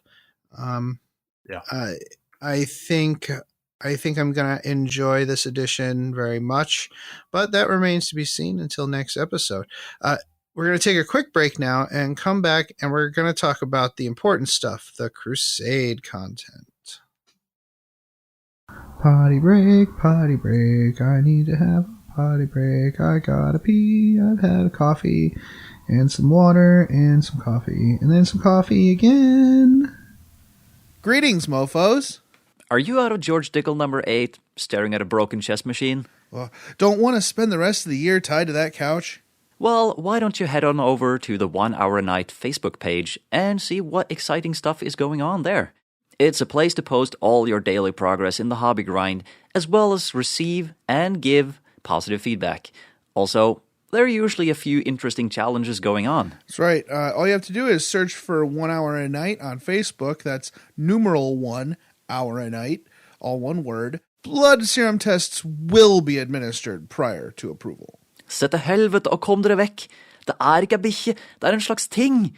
Den imiterer bikkje, men det ikke det. Kom dere vekk, idioter! What he said. What is the anime plummet? Yeah, this isn't your same old podcast you hear week to week. Cartoon podcast. Yeah, we podcast about the trash, about the shit that no one else wants to talk about. Podcast about anime on the not so safe for work side. Trashy alternative. That's a literal garbage. Watching things that are bad? This is the podcast you can't tell your friends about because we cover so much smut and garbage that just isn't covered on other shows. These old Mexicans. All the trashy isekais. Yeah, that's what I expected as well. Yeah, I can do that as well. Listen to it. Don't take it too seriously. It's just cartoons. How would I describe this podcast? It's aight. Check out the Anime Plummet Podcast, part of the Anime Summit Podcast Network. Why are you laughing at me? Welcome back. Crusade. We were a little worried there that Crusade was going to change a lot. I was very worried. I think you and I actually kind of talked about, like, what are we going to do if they just ditch Crusade? Yeah, and well, with a lot of stuff feeling very 5th edition, I was not cool with, like, the attitude towards narrative play going back to 5th edition. Now, some of the stuff back then was fine, and I think a lot of it was relegated to Forge World at the time. But still, I was concerned. I can see that, yeah. Concerns unfounded. Everything is the same. The end. Well, okay, not quite the end. Basically, everything's the same, okay? Yeah. You still have Crusade power, Crusade rosters, and cards. You still use supply limit, but using points instead of power level. Yeah. So it should come as no surprise that the initial supply limit is 1,000 points, which is the same as 50 power level. Right. Don't at me with your BS about it's not really 20 points per power level. You know what? Go touch grass. Requisitions are still a thing. Yeah. Your max requisition points on your roster is now up to 10 instead of 5. Love that. I love right, because You hate being forced to make choices. Next we have. well, we'll talk about it in a minute, but like it used to be when you had to go through and do requisition. Well, we'll talk about this in a second, but we to actually go through and be able to add like a sorcerer or another HQ for the Thousand Suns, that was 2 requisition points just to get the supply limit up. So yeah. So you always get one you always get 1 RP per battle now. Still, you still get that. Yeah. Units still get 1 XP per battle and 1 XP per 3 kills and 3 XP for Mark for Greatness. I am still dubious about the +1 XP per 3 kills thing. I think that's a lot of bookkeeping. But it used to be it was 1 XP per 3 types of kills. No, the Crusade card just kept a tally of shooting and combat kills, but it had no bearing whatsoever on the game. Okay, as far as I could tell. Or if it did, we didn't ever use it. Hell, we barely kept track of kills. Actually, I didn't keep track of kills. I will probably still not keep track of kills. Only for my Exalted Sorcerer. I didn't care for anybody else. Yeah, I know. Units can't get best battle hardened without a requisition. Yeah. However, you're using requisitions less for supply limit. And this is something we talked about a lot throughout 9th edition, where it's like, why would I use my RP for other stuff when it's the only way I can increase to add more units to my roster? Exactly. So now supply limit is plus 200 points for just 1 RP. Yeah, it used to be. Did we figure out it was like 5 power level, which it was 5 power, which is 100 points. Again, don't at me about that. Don't. That's what it was. Yeah. So yeah, it's basically double the supply limit per RP, which is really helpful. Yeah. Let's see. Another requisition is Renowned Heroes that adds an enhancement to a character. So it basically replaces both of the old enhancements for adding Warlord traits and relics, because enhancements are the new Warlord trait and relic. Okay. Oh yeah, that's right. It's tough. It's tough to talk about unit stuff because we don't have all that information yet. Well, I mean, I guess we kind of do with the articles, but again, I don't know. I can't tell the difference between what's in an article, what's been leaked, and what we have provided to us. I just don't. I just can't keep that straight in my head at this point, and I don't want to get in trouble. Hasn't someone leaked the entire rule book? I mean, what? Yeah, someone leaked the entire rule book. Okay. Yeah, that's just stupid. Anyways, that's aggravating. All right. So yeah, this episode is pointless. You've already read the codex. You've already read the book. I'm going to shut it down right now. No. All right. So Legendary Veterans is a 3 RP, and a unit can exceed 30 XP, and it increases its max battle honors by 6. So, man, essentially, I want that so bad. Yeah, essentially, the unit is allowed to. This lets you go beyond, the norm, like lower levels. So if you want a super high level veteran character or unit, you need to spend it to do that. I think that, this next campaign I do, or this next crusade I'm doing, I'm actually going to really try and be better at bookkeeping, at least just for my Exalted Sorcerer. Everyone, right. I mean, before I was trying to be like fair and be like, okay, well, this and this and this. I'm just like, blah, I don't care. They can all die. The sorcerer, and maybe if I take an Infernal Master will be the. Just think about for the rubrics, just like get bonuses and apply them to the sorcerer in the unit. Oh, the aspiring? The aspiring sorcerer, right? Come on. Do stuff. They can die. That's what their job is. Rearm and resupply is basically the same. Repair and recuperate and fresh recruits is basically the same, but now costs more for more experienced units instead of being banned for those units. Oh, so yeah. That was really helpful. So now you can add models to a unit that already has a lot of XP.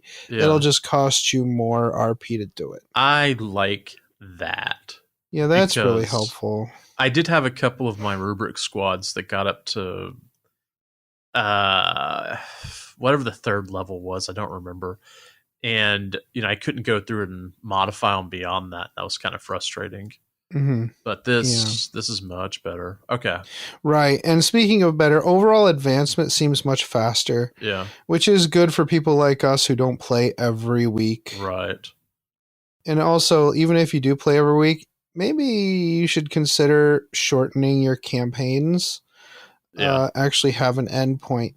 If you do have a very robust Crusade community, and I know some people really do, and they talk about how people's units are getting out of control with their special abilities that they're getting. Like I've never experienced that but these people must play all the time. Well, that's probably, I think Eric's group is like that. Mm-hmm. Yeah. So I'm sure there are some breaks you can put on this to slow things down. Like maybe, I don't know, reduce the amount of RP you get or something like that. I don't know. Limit the amount of XP you can gain, maybe. It's up to you.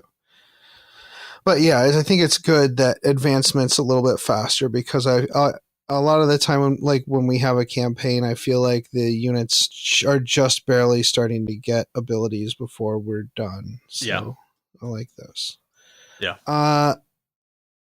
There's also no longer a faction keyword requirement for orders of battle. Yeah. So if you want to add Tau or whatever to your Imperium, to your list, even though you're playing Imperium, you can do that. But there are still rules. You still have to use basically the same army building rules in a Crusade army when you put it together before a game. Okay. So if you have it in your roster, even if you have it in your roster, it doesn't mean you can play it in a battle with all those units. Right. Okay. Yeah. So it's max of 3 of the same unit, or 6 battle line, or 6 dedicated transports. Okay. So each dedicated transport has to start the game with a unit embarked in it, or it's destroyed. Oh, that's to keep you from spamming transports. What is it, Rhino Rush, or what they used to call it? Yeah. Well, it was what's the other transport that's not a Rhino? I play Space Marines. It's been so long since I've seen it on the battlefield. Anyways, it's just a bunch of those, or even chimeras or whatever. Yeah. You need to have at least one character and select a warlord. Okay. It's basically the same. Oh, okay. That makes... Okay. There was one thing I was wondering as I was looking at the mission. We'll talk about the missions later. But right. There's no detachments, right? Like there's no core detachments you're going to use. You literally can take 3 of whatever unit. Yeah. And 6 of battle line or dedicated transport and 1 character. After that, it doesn't matter. Just take whatever.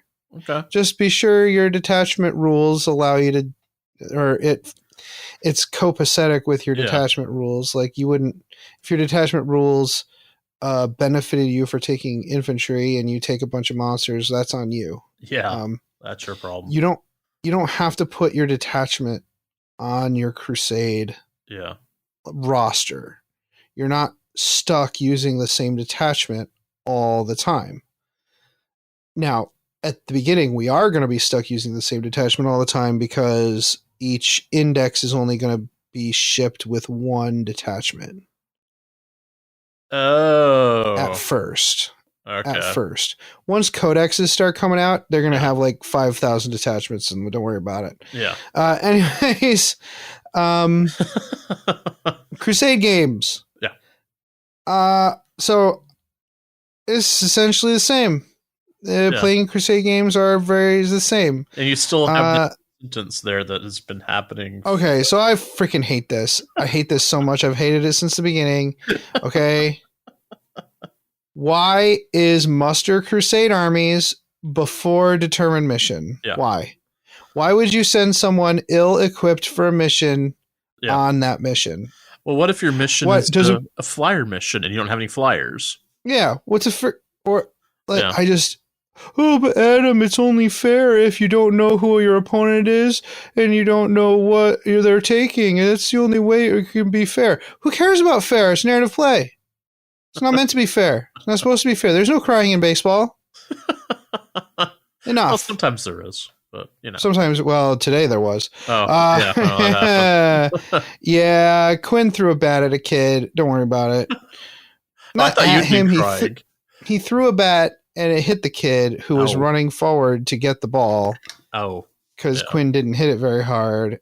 And it's like, dude, you can't be throwing your bat. Yeah. I don't know how many times I have to tell this kid. Anyways, I'm just annoyed. Muster Crusade armies should be, it should be like, figure out your opponent, then pick a mission, then build your army. Yeah. That's what it should be, in my opinion. And that's how I'm always going to do it. You can't stop me. So dumb. Crusade now has Crusade now has reserve restrictions, no units on round 1, and everyone has to arrive from reserve by round 3. Just like Match Play. Yeah. For some reason. I also think this is kind of dumb, but that's fine. Agendas. Agendas are changed. I like this change. Yeah. You just pick 2 and they aren't in categories anymore. Yeah, that and it goes back to my problem with stratagems. There were so many agendas that were just like, meh. So, you always pick the same one. I know. It was really annoying. I know. Okay. Page 312 of your hymnals. Like, hey, Jason, you want to try something new? Does it mean I have to read? Yes, then no. Well, there wasn't, most of them didn't fit the Thousand Suns anyway. It was like, meh. Page 312 of your hymnals, ladies and gentlemen. All right. 312. It's fine. It's just the rest of the episode is just going to be the sound of flipping pages. I'm sure you guys appreciate that. So. Yours is clicking because they only send us one box. Click. It's fine. No, hey Andy, why don't you get Jason's address and send him stuff also? Thanks. Okay. Discourse heresy. Are we going to get removed from the list if we whine too much at Andy during the episode? Let's not. Okay. I actually like Andy. Love you, Andy. He's a nice man. Yeah. Was he the guy who bought us beer? He did buy us beer. Yeah. See, that automatically makes him a very nice man. Yeah. He can still send you stuff, though. Anyways, he gets me beer. The one. Okay. Here's the thing, Andy. If you send Jason some stuff, we will send you American beer. Wait, that's not. What did we do to him? Yeah, that's right. Why would we do that? Okay, micro beers. Okay, it's like 90% IPA, though. I'm sure he doesn't want that. What were we talking about? Oh yeah, we're on to agendas. I think okay. So we each picked 2. Yeah, we each picked 2 agendas. So the agendas are in the bonus, like the campaign book. Yeah. Section where it's like the tyrannic war section. Again, I will try to get to the lore of this for next time. I just didn't have time. With that I noticed that it was in the tyrannic war stuff. Do you think this means that the agendas will be more specific towards each campaign book? Sometimes. I mean, yes. Yeah. But also some of these read very generic. Yeah. So that you can play different. Yeah. Yeah. So you can play whatever, even if you're not playing Space Marines and Tyranids. Yeah. So the first one I picked was Eradicate the Swarm. Mm-hmm. When faced with an overwhelming numbers, a sound strategy is to thin the enemy ranks as swiftly as possible. Those who excel in this task soon become deadly reapers of foes. Each time a unit from your Crusade army is selected to shoot or fight, if while resolving those attacks 6 or more enemy models are destroyed, then he gains 1 XP. Oh, nice. So just kill six models in a phase, and you get an XP. Well, then isn't that what you need to be doing for shooting Tyranids, or most of the time? Or that's a no-brainer. Or horrors. Yep, or horrors. Yep, exactly. Oh, that could be bad. Okay. I am not reading this entire one. Cleanse infestation. Yeah. So this is where we talk about the fact that actions are gone. Yeah. Actions are no longer a thing. However, we have added a whole bunch of special rules to help us remove a lot of writing and rewriting of rules throughout the books, right? Yeah. Well, we've removed the actions mechanic, and now instead of having an actions mechanic, we are rewriting the rule that means stand there and don't do anything while this thing happens. I don't know. Maybe they could have just kept the actions rule in the Crusade section, because you literally all the objective markers are infested, right? Yeah. They count as being infested. Yeah. So at the start of your shooting phase, you can select a unit that's not battle shocked and it's eligible to shoot, and it's tasked to cleanse the objective marker so it doesn't get to shoot or declare a charge. Mm-hmm. So at the end of the turn, if it's still within range of the infested objective marker, and you control it, it is cleansed, and you gain 2 XP. And this is an agenda?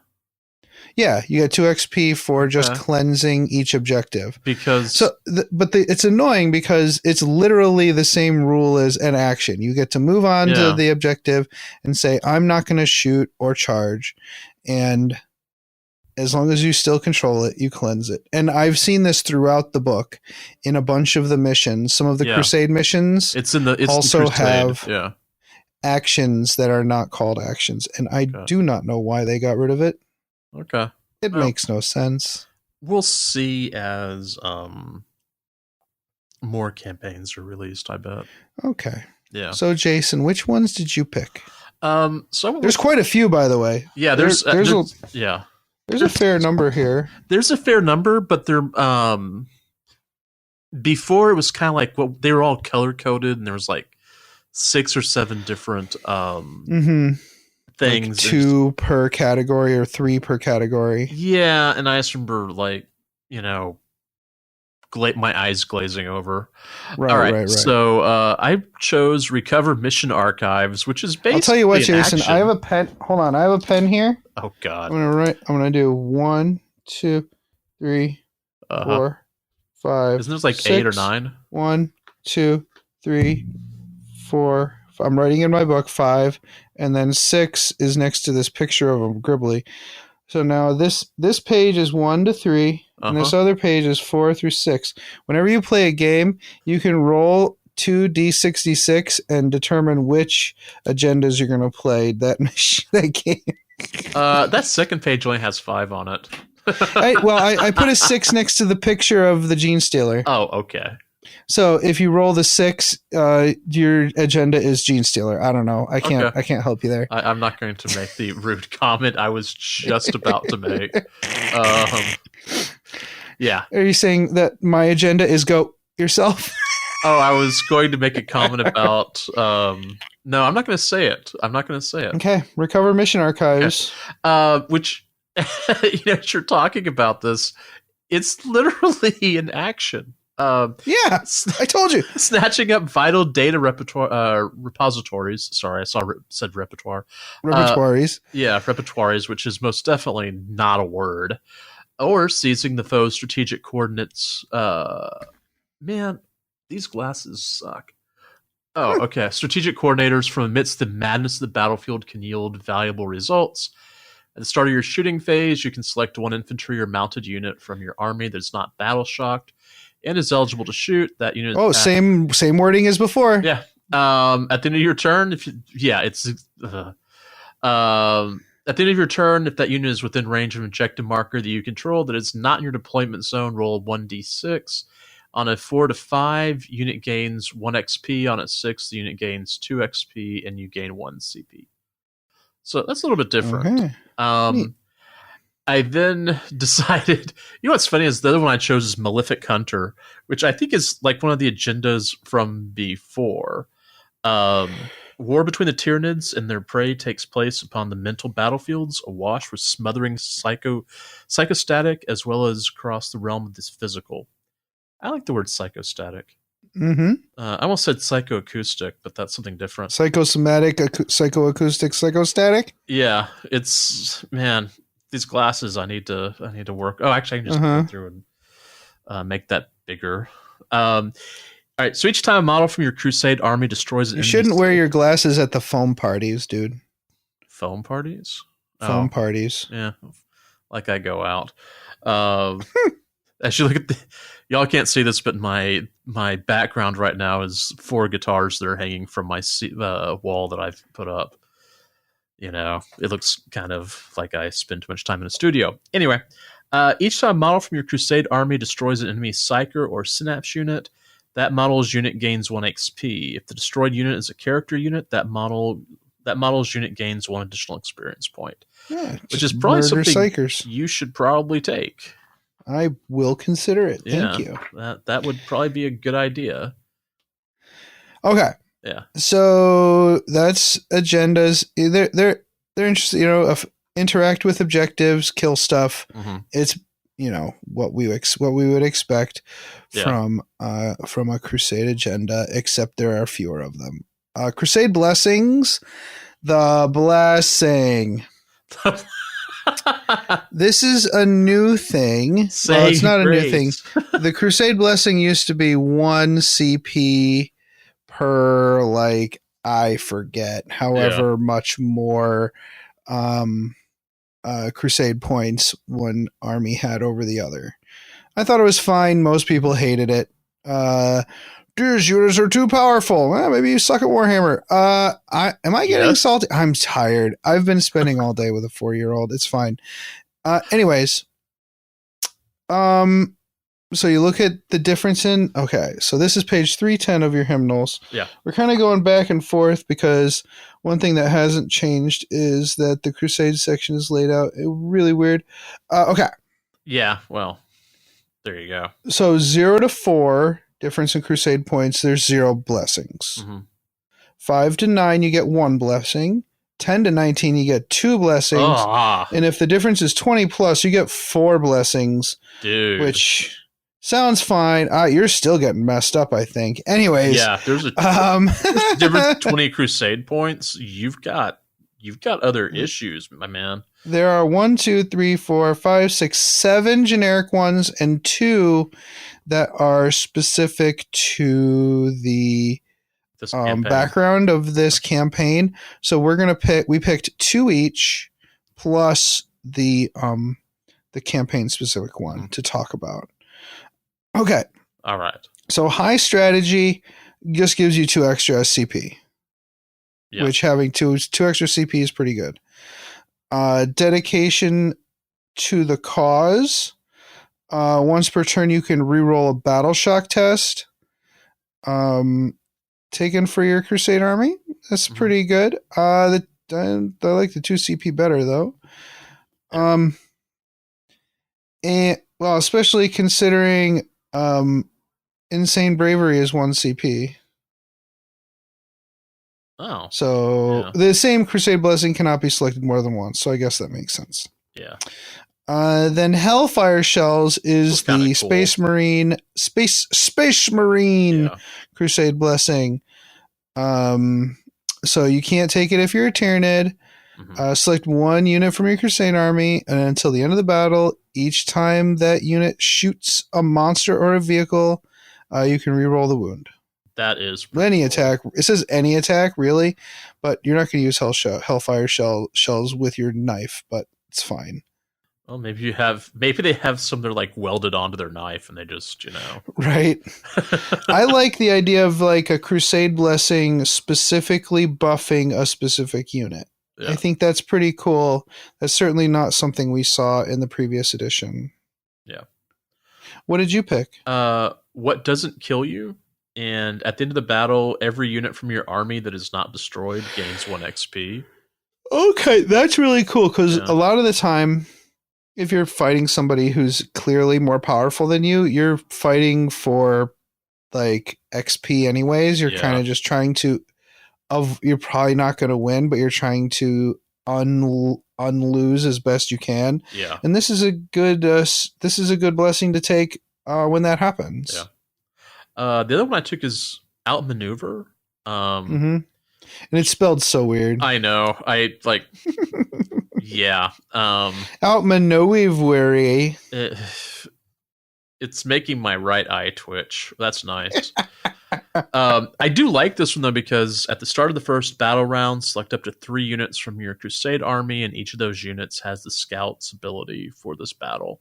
That's awesome. Yeah, which, I don't know what they're going to do with the Thousand Suns, the cults, or anything like that. But, I used a cult ability that allowed me to redeploy up to 3 units. And right. That's when I look at, with as slow moving as the Thousand Suns are, that I definitely want to look at that. So yeah, I mean, even Scout 6 inches is great, and you don't have to move towards the enemy either. You can move away from them. Yeah. Which sometimes you definitely want to do. What you mean, like my crimson, the pink cores that have no business being in combat?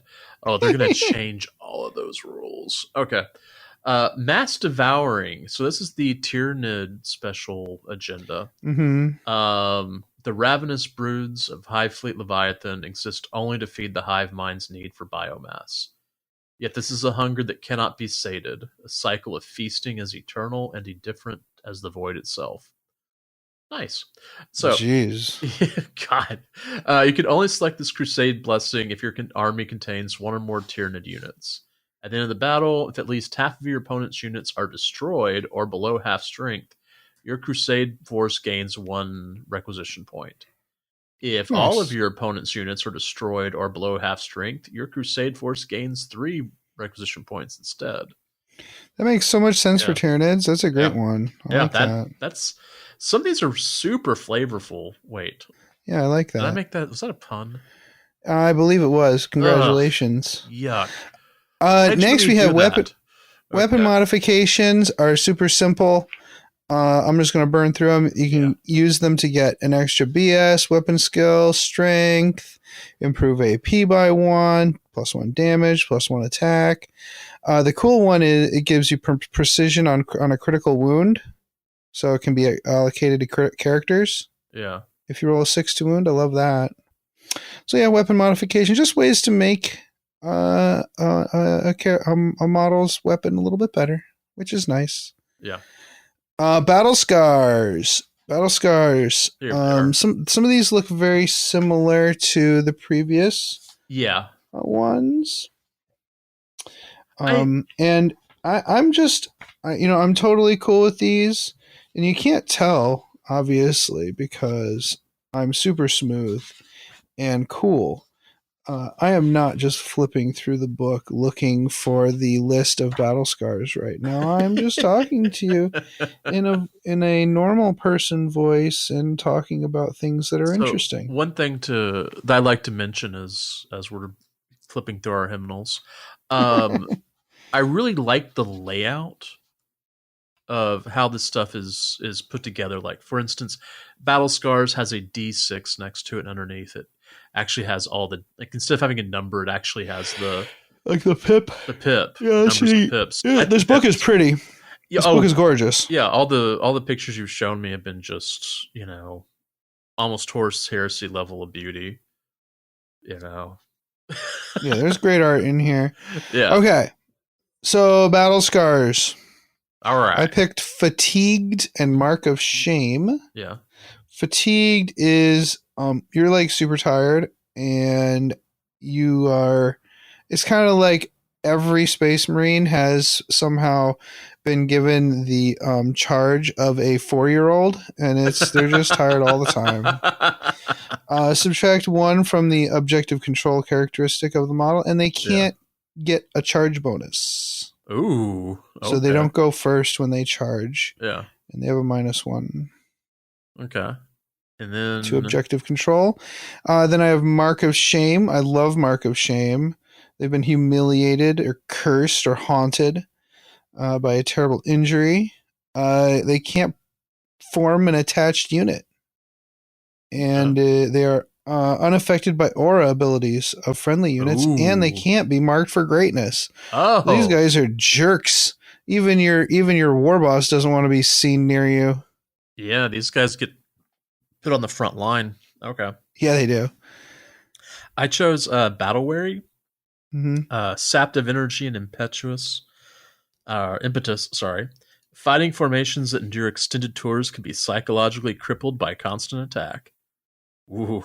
So each time this unit takes a Battle Shock, Leadership, Desperate Escape, or Out of Action test, subtract 1 from that test. Oh, dear. Oh, yeah. And the next one, and this is really... I love that they added the Desperate Escape in there, too. Yeah. Yeah. Well, here's another fun one for you. Deep Scars. Battle damage and grievous injuries can linger and fester, worsening until they severely hamper a unit's constitution. Can I just say that every time I hear the word fester, I always think the Addams Family? Yeah. All right, so each time a critical hit is scored against this unit, that attack automatically wounds this unit. Oof. Oof. Yeah, these are some pretty rough battle scars. Yeah. But you notice how we all know what a critical hit is now.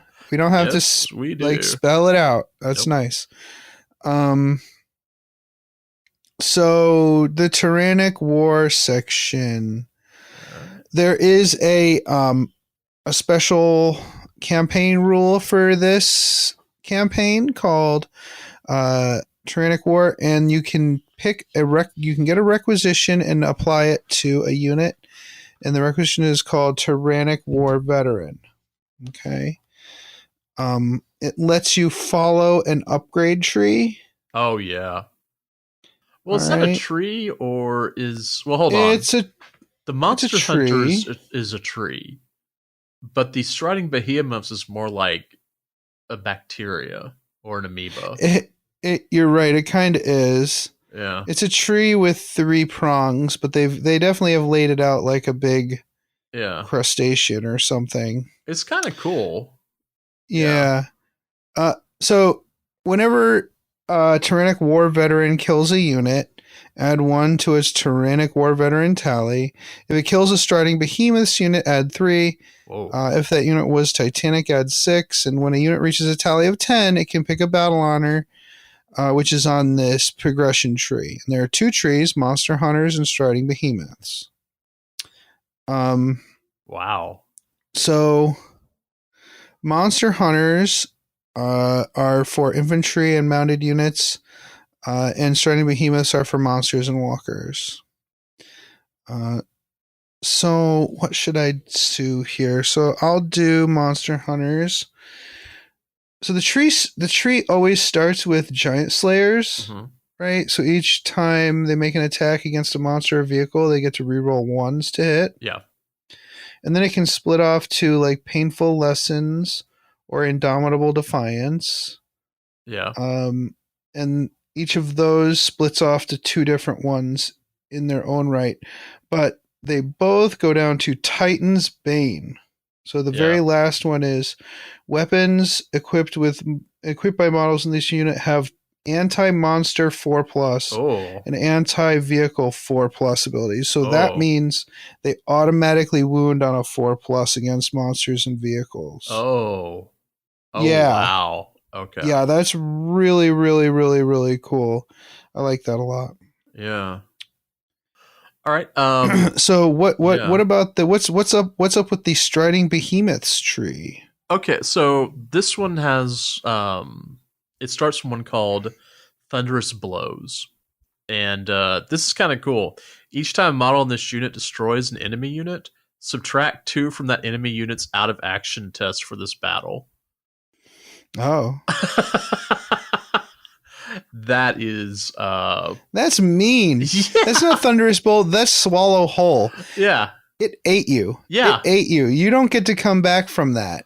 Yeah, that's kind of like whenever I was reading this earlier, I was like, "Whoa, that's a bit rough."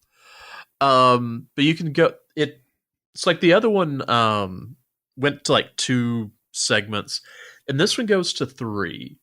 You can go from there to a monstrous presence, which is an aura, which basically strips leadership or from others, makes battle shock tests more difficult. Or indomitable stature, which let me see. Basically, you become tougher against any sort of ranged attack. Or you go to Prey Taker, which adds 1 to advance and charge. And from there, it kind of splits into other things, but doesn't come back at the end. So you just go through and push more towards being more of a predator or more of a fighty melee guy.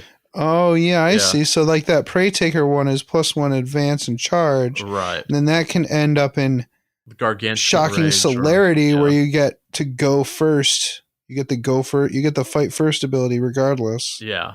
I mean, it's pretty wild. I mean, it's going to be I'm assuming this is a monster, right? So yeah, monster or walker. That would be knights. That'd be the Mutilith, probably. Well, wait. Right. What are we talking about? We haven't even seen this. Dreads, yeah. Yeah. Okay. I like this tree. These trees are not too complicated. No, not. And the abilities are cool and thematic. I say A+ on. Yeah. The only thing is the regular vehicles don't get anything, but it's fine. Yeah. So yeah. Let's go through our picks real quick of the rest. Again, this is really just to show you guys what is available now and what kind of the power level of each of these looks like. Yeah. But honestly, it's very similar to before. But again, we like going through picks and reading them, so we're going to go ahead and do it. And now we're going to page 297 in your hymnals. Oh, thanks, Jason, because I was definitely looking for that. Oh, I just happened to see the page before that. So, battle traits, character units. Yeah. I picked Shadow Stalker for a very important reason. So basically, it gives your character stealth. Yeah. Okay. Almost all of these special rules are only in effect if the entire unit every model in the unit has that ability. So if you attach a character that doesn't have stealth to a unit that has stealth, then no one has stealth. Then it loses the stealth ability. So this will allow you to say I'm playing a cool commando based force for my orcs, and I have a whole bunch of commandos with stealth, but I want to play a war boss, just a regular war boss. I don't want to play Snickrot. I don't want to play a named character. Yeah, you want to play your own guy. So this would let me kind of create my own Snickrot by giving a war boss the stealth ability, and he would be able to attach to a unit of commandos without them losing stealth. That's awesome. That'll work. Yeah. I'm assuming they have stealth now, but whatever. Yeah. Oh yeah. Yeah. There's so many assumptions we're making. Yeah. All right. Bioacid burns. Love that. I love the flavor text. Even Tyrannid Ichor is a deadly threat. A survivor bearing the livid scars of his excoriating touch is an indomitable and enduring combatant indeed. So character models in this unit have Feel No Pain 5-up ability, meaning they've been burnt so bad that you can't kill them because they don't feel it. That's amazing. I love that. Yeah. That one's actually just my favorite of that group, and I like all of them on here, but that one's just oh, that looks awful. Okay, hit me. Yeah, these are really cool abilities. All the character ones seem really fun. Vehicle units. I picked reinforced superstructure. Yeah. So with that one, every time an attack with strength 7 or less, it gets the armor penetration is reduced by 1. So weaker attacks are penetrate less. That's a good one. That's a good one. Yeah. I chose. Well, I had a problem choosing here, but I chose Archaeotech Power Cell. It adds 2 inches to the move characteristic of models in the unit. Yep. But I also liked auto repair nodes, which gives you the unit allows it to regain 1 lost wound in the command phase. Which those 2 I think are both really good. Yeah, the vehicle ones are good. Yeah. I say they're not as creative as the character ones. They seem very generic. I would agree. They're generic but good. Yeah. I would agree. The infantry upgrades, I picked Resolute Veterans. Okay. Resolute Veterans, you get +1 to your battle shock, leadership, and desperate escape tests. Okay.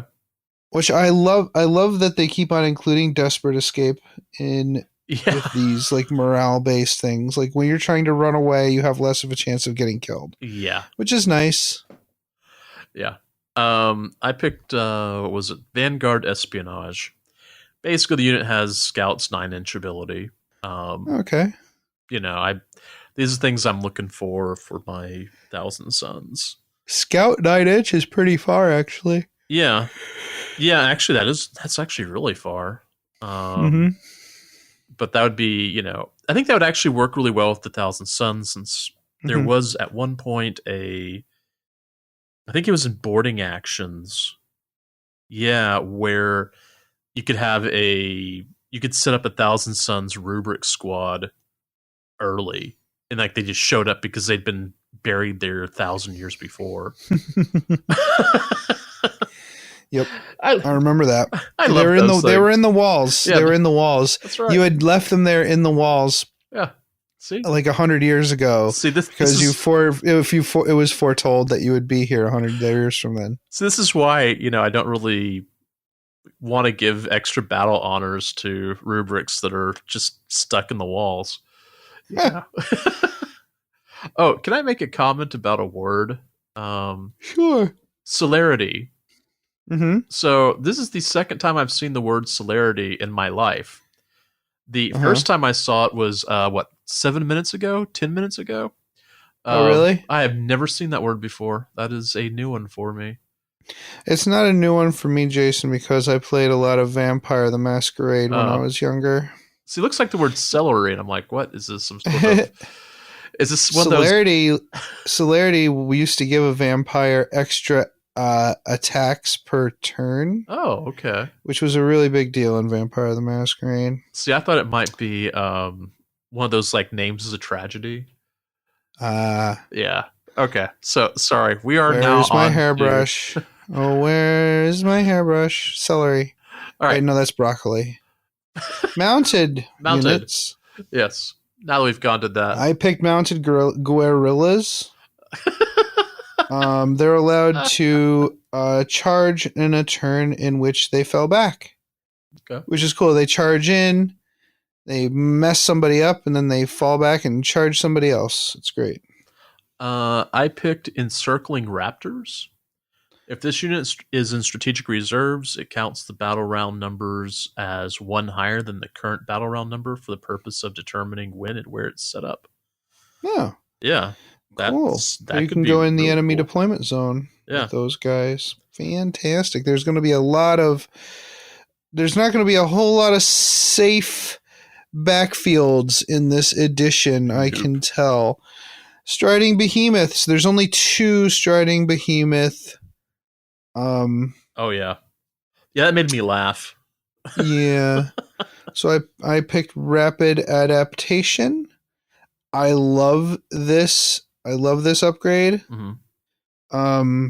So when you roll this, you actually get to pick a battle honor from the Monster Hunters upgrade path. Oh, okay. Yeah, so like you can increase your upgrade tree, regardless of which one has already been unlocked. So you get to ignore the tree entirely. The bacteria.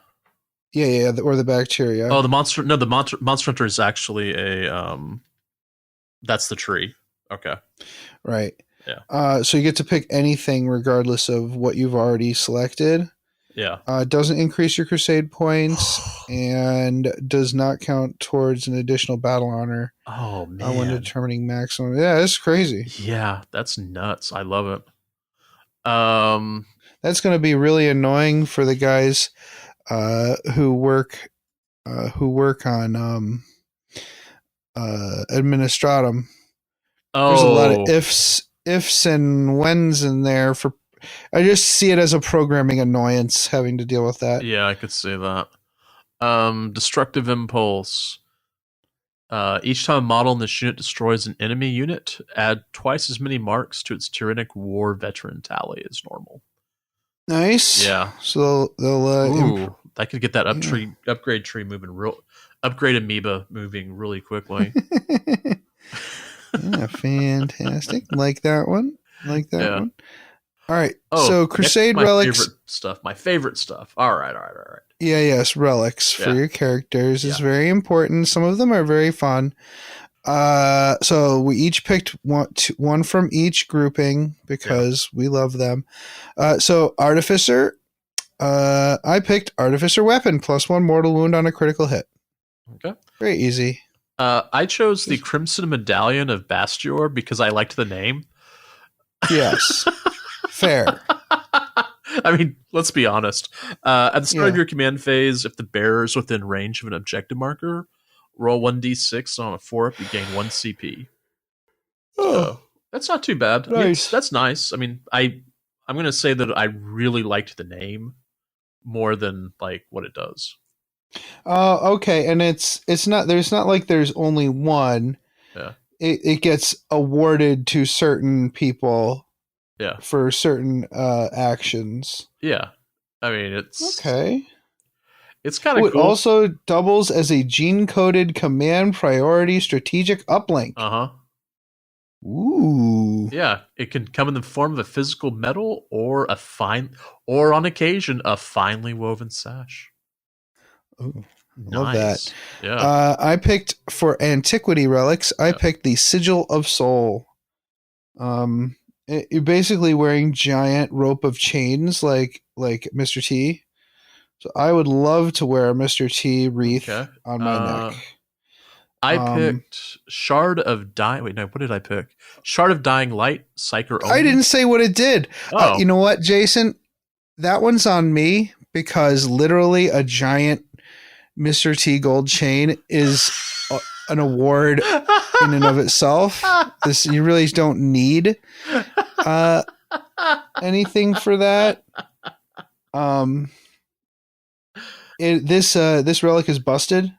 You get a free strategic police stratagem without spending any CP once per battle round. Whoa! Right? This is. I pity a fool who tries to deny me my stratagems. Wow, that one's actually really cool. I saw you picked it, and so I didn't even bother reading it. Okay. What was I picked again? Oh, Shard of Dying Light. Once the pride of the mortuary world of Chromatos, this eerie crystal is said to have been so steeped in the energies of departed souls that it has become a bridge between the realms of the living and the dead. Whatever the truth, the hands of a potent psyker, their otherworldly powers blaze more furiously. So each time the bearer makes a psychic attack, add 1 to that attack's wound roll. Nice. Also, I guess psychic attacks are like actual weapon attacks again, just like in 5th edition. Yeah, 5th and I think 6th had shooting attack. Yeah. Mm-hmm. The Archaeotech Nanomed is also really cool. It's almost like the old Saint Celestine rule. Oh, you come back with D3 wounds remaining. Okay, cool. Yeah. Yeah, that ability could have been a special rule because it's always a lot of text, and this looks like a lot of text. Yeah. Legendary. I picked these are, the cool ones. Yeah. The Geist Prism Field. You can't, whenever you do a movement, like either normal, advance, or fall back, you can move through models and terrain features as long as you can finish your move normally. And if you're doing a fallback, models don't need to make desperate escape tests either because you're phasing through. Yeah. After you're done moving, select one enemy unit you moved across. Yeah. And on a D6, roll a D6. On a 2+, they suffer D3 mortal wounds. Oh, that is cool. Yeah. It's a cool one too. Like you're just totally out of phase and you look like a ghost. It's pretty cool. Yeah. Okay. That is really, really cool. I like that. I mean, it is legendary. Yeah. Oh, yeah. I chose Null Field Disruptor. Forget your invul saves. Yeah. Yeah. In melee. Yeah. What's interesting is I was thinking about this, how they're going to redo or what does this mean for demons? Since demons have that weird, it's an invul save, but not an invul save, but a demonic save, Try the Null Field Disruptor now. Short-ranged waves of energistic quietus pulsate from this small artifact, hobbling whatever esoteric defenses the wearer's enemies possess. Sounds like something you'd buy on Wish. Yeah.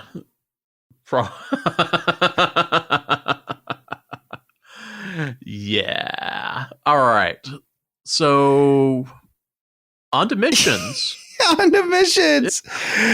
There are a few missions. There are quite a few. 13 missions? Yes, Triskaidekaphobia. Triskaidekaphobia. People, beware. You might want to glue a 14th mission in the back of this book. Just to sate your fears. Some of the missions are pretty simple, like objective secure Did missions. I mention they tell you to pick your Crusade army before they know what mission they're going on? Yeah, well... Did I happen to mention that? I think so. You might have briefly mentioned it. So dumb. These missions have been... they've got some really interesting, like, almost reskinning, where you have Tyranid or Space Marine adjectives, to describe things. But there are some pretty cool stuff in here. That's, I think, with the OBSEC stuff, it's what's layered on top of it, which makes it cool. Does that make sense? Right. Yeah. Let's see. And I actually did write the notes for this, so yeah, you did. Thank you. Yeah. I was like, when am I gonna? They literally sent us this book a long time ago, and I still didn't have time to go through all of these missions here. There's a lot. There is a lot. So our first up is Rotting Biomass. This one's basically just a progressive OBSEC mission. However, the cool stuff about this is with the Victor bonus. Oh, it's OBSEC plus additional VP for Slay the Warlord. So it's...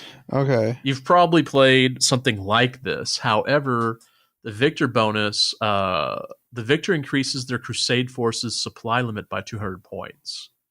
Oh, neat. Yeah. And that's one requisition point right there. Because they eat the biomass, or they save the people who are going to be turned into biomass. Yeah, it's great. I mean, there's...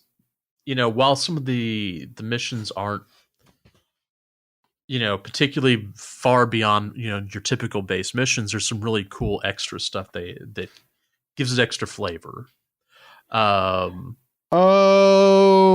Here's something that we didn't talk about, actually. What did we forget to talk about? So, okay. So these missions, right? Uh-huh. Oh, sorry, I'm going to be flipping a little bit. It's okay. We're here so for the Incursion Strike Force use the same table and the same missions. Okay. Incursion and Strike Force are now played on the same battlefield size. Oh, okay. We're going there. All right. And the terrain setups show you what kind of terrain you'd set up for each one. Yeah. So for Incursion and Strike Force, you might want different terrain based on the size of the game. Right. Also, for each of these missions, Well, for some of these missions, they have additional objectives for the Strike Force games. So for Rotting Biomass, you have 4 objectives if you're playing Incursion. Yeah. You have 6 if you're playing Strike Force. Oh, so that just makes it that much more. Yeah, you just have more objectives for the bigger games, but not all of them. Sometimes, that's only sometimes. Well, there's a lot of OBSEC stuff on here. You know, you control 1 or more objective markers, 2 or more objectives than your opponent. So, yeah, I could see that. All right, so we wander off to secure the tunnels. That sounds odd. Secure the tunnels. All right. Excellent. Almost kind of another control objective markers, but each objective marker has a 5-up on a D6 chance of being a tunnel entrance. Oh, neat. Okay. Yeah. So each objective has a point score with a tunnel objective gaining additional points. So each objective has points. If you have a tunnel, then you gain additional points. Okay. The victor may choose an additional unit for marked for greatness, which is pretty cool. Yeah, that's a nice one. I like that one. But at the end of the battle, that unit must have been within range of an objective marker that had an entrance located at it.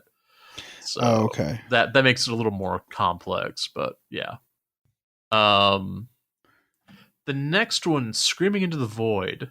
I kind of love the title. Like, oh yeah, I was afraid that title was going to be better than the than the mission, but the mission looks really cool. It looks a little tough, but I think I think it could be doable. Yeah, it looks like the defender is defending 2 or 3 objectives here. Yeah. So the attacker must send a Vox signal for reinforcements from one of 2 objective markers that is on the edge of the defender's deployment zone. It might be 3 with the larger battle. If this Vox signal is basically an action. I think it starts I think after they move. No, at the start of the attacker's shooting phase. If the attacker is able to send the Vox signal, then they win. There's just like no way they can't. If they win, the unit that sent the signal gets D3 plus 3 XP. So nice. That's actually really big. That could rank, a unit pretty quickly. If the defender wins, then they can select 2 units from the Crusade army to be marked for greatness. Oh wow! And basically there's kind of this sliding victory points of when the battle round was sent, which is kind of interesting. Because if the attacker ever manages to send one off, then they automatically get more VP points. So I'm wondering if these VP points actually carry over into other things in the Crusade. Does that make sense? Right. Yeah. That's a really good point, because there is only one objective. Oh, there's only one. Yeah, so. Oh, wow. Wait, there's only one? Okay. Yeah. That one center one that's got the skull with the square around it. Okay. Yeah. Okay. Oh no, there's 3 objectives, but there's only one objective, like only one mission objective, and that's raise the alarm. So yeah, okay. Yeah, it's really interesting. If you send the signal at all, you win. Yeah. So, all right. Well, the defender has all 3 objectives, so the attacker has to break through the defender's defenses before they can perform the action. Yeah. And the action isn't completed until the end of your next turn, or the defender's next turn. So you have to survive through the defender's counterattack. Yeah. All right. Biosample acquisition is basically an OBSEC mission. It's got some extra flavor, though. They're supposed to secure samples from these objective markers. Mm-hmm. And each time a unit from the player's Crusade army extracts a biosample from the objective, that player scores 10 VP. And the victor the victor can select up to 3 different units from their Crusade army that extracted 1 or more biosamples. from the objective marker during the battle. Each of these units gains 2 XP. But it is OBSEC, so you still have the controlling objective markers as part of the... Right. And a bunch of these do have the attacker or the defender going first. Yeah. Otherwise, you just roll like normally. You randomly roll. Yeah. Spawning ground. Okay. This is another interesting one. I basically wrote in our notes, just read from the book. It's way too much text. So this is one of those missions where every player turn, well, there's objective markers and you could actually have a sudden death here. Yeah. If there are 2 or more objective markers with a gestation tally of 6 or more, the battle ends. Yeah. Yeah. Meaning and there's an action on the objective marker. Yeah. So you could have a Zerg rush or not a Zerg rush. Oh, I like that. Yeah, it's interesting. That's and the thing is that could be easily done as Tyranids, or if you're on a demon world, maybe that's where you have some sort of demonic infestation or something. Okay. Yeah. I'm gonna say let's skip all of the rest of these except for Fire from the Sky. Oh, the Not an Aussie Song? Yeah, what's this one about? Alright. This one's a triangulate. Let me get back up here. I read this one and thought it was pretty cool, not just because it was an Aussie song. Okay, so attacker must hold 1 alpha, beta, and gamma objective to create a triangulation for a target for an orbital bombardment. And basically, what is it? The gamma ones are right by the attacker's deployment zone. Alpha and beta are over by the defender's deployment zone. And you're just trying to triangulate on a point to blow it up. And I think that's pretty fun. Cool. Yeah, I like that a lot. That's super fun. The one before it, the Routed Prey, has the map is hilarious because it just has a defender deployment zone, an escape zone, and a danger zone. I suspect everybody is in reserve during this one. This one is, let's see, it's an evacuation. But units in the attacker's army not it set is up. going to take some math skills, though, I think. Oh my goodness, there's a lot going on here. But it's an escape. Yeah. And the danger zone. The danger zone! Yeah, I was thinking of that whenever I saw it.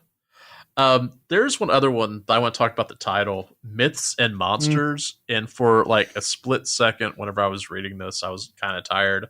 I saw Mazes and Monsters and thought of Tom Hanks. And which is nice because it's actually a destroy your opponent's champion mission. So that's kind of cool. Yeah.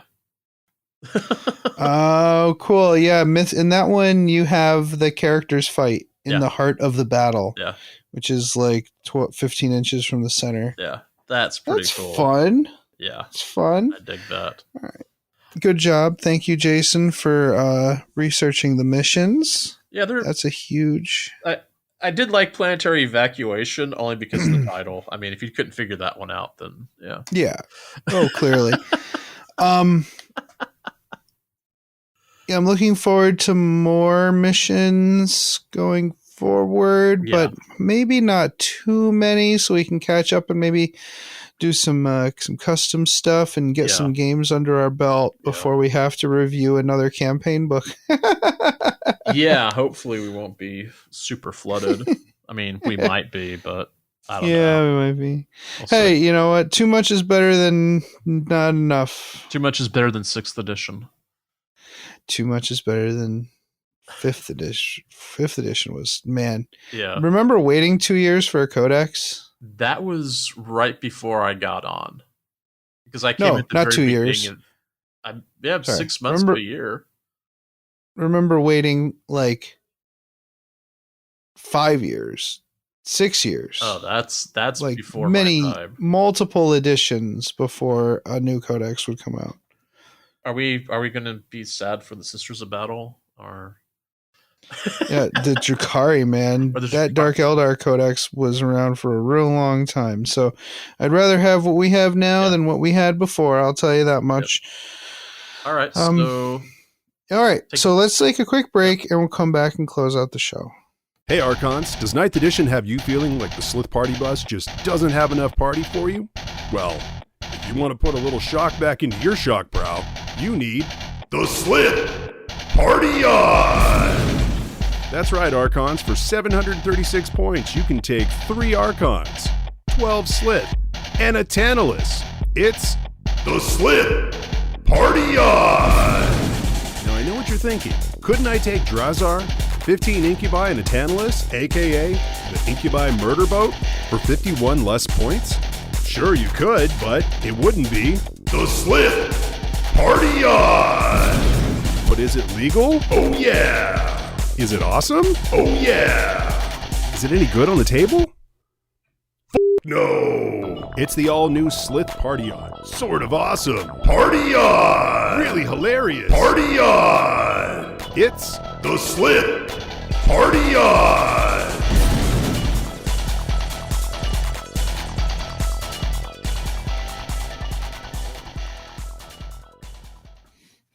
Oh, we've reached level 6. Welcome back. So 10th edition, from what I can tell, seems pretty cool. Yeah. Yeah. I can't really tell because we haven't played a game yet, but hopefully we will soon. Yeah. And we will have an episode about it. Yeah, right? Definitely.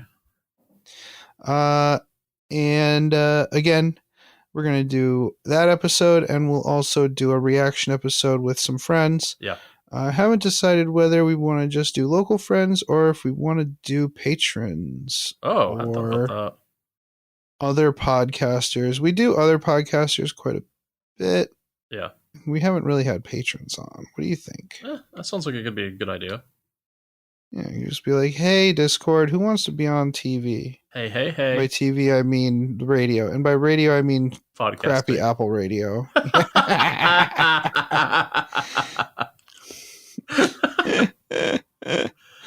I think I'm most excited about the terrain, obviously. Besides the terrain, though, like if I were to pick like a close, like maybe not a close second, there isn't even a close second. It would just be second. Maybe second is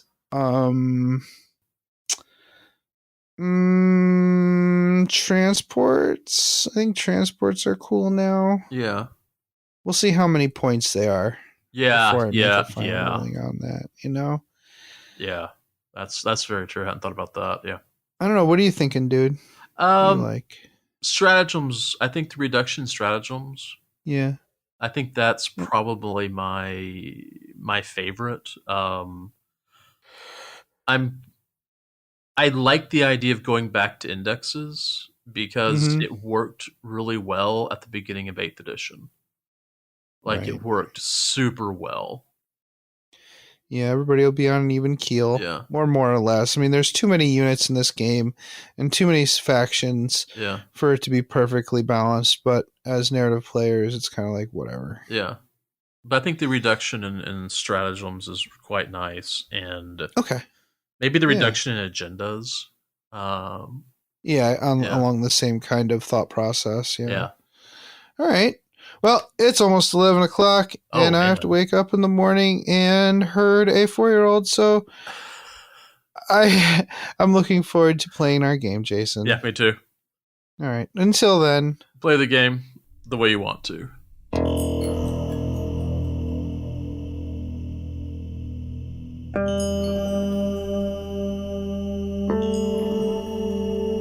We'd love it if you could give us a positive rating and review on iTunes. If you'd like to keep in contact with us, you can follow us on Facebook or Twitter by searching for Masters of the Forge. And you can follow our hobby progress on Instagram with the hashtag Masters of the Forge. If you'd like to engage with us directly, you can always join our Discord server. To do so, Or if you have any questions, topic suggestions, or if you'd like to advertise your creative hobby endeavor, contact us at mastersoftheforge@gmail.com. Please consider supporting us on Patreon at patreon.com/mastersoftheforge. Thanks.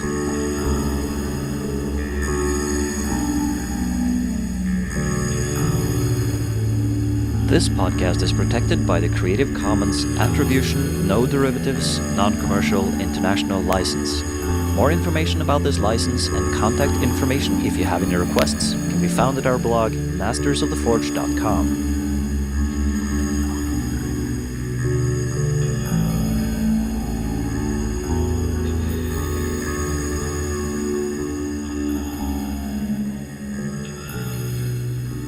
It's such a good feeling to play games your way. It's such a happy feeling 40K'ing away. And when you throw dice with story in mind, it's such a wonderful way to unwind. It's a good feeling, a very good feeling, the feeling you know that we'll be back when the fortnight's new, and we'll have new ideas for you, and you'll have things you'll want to talk about. We will too.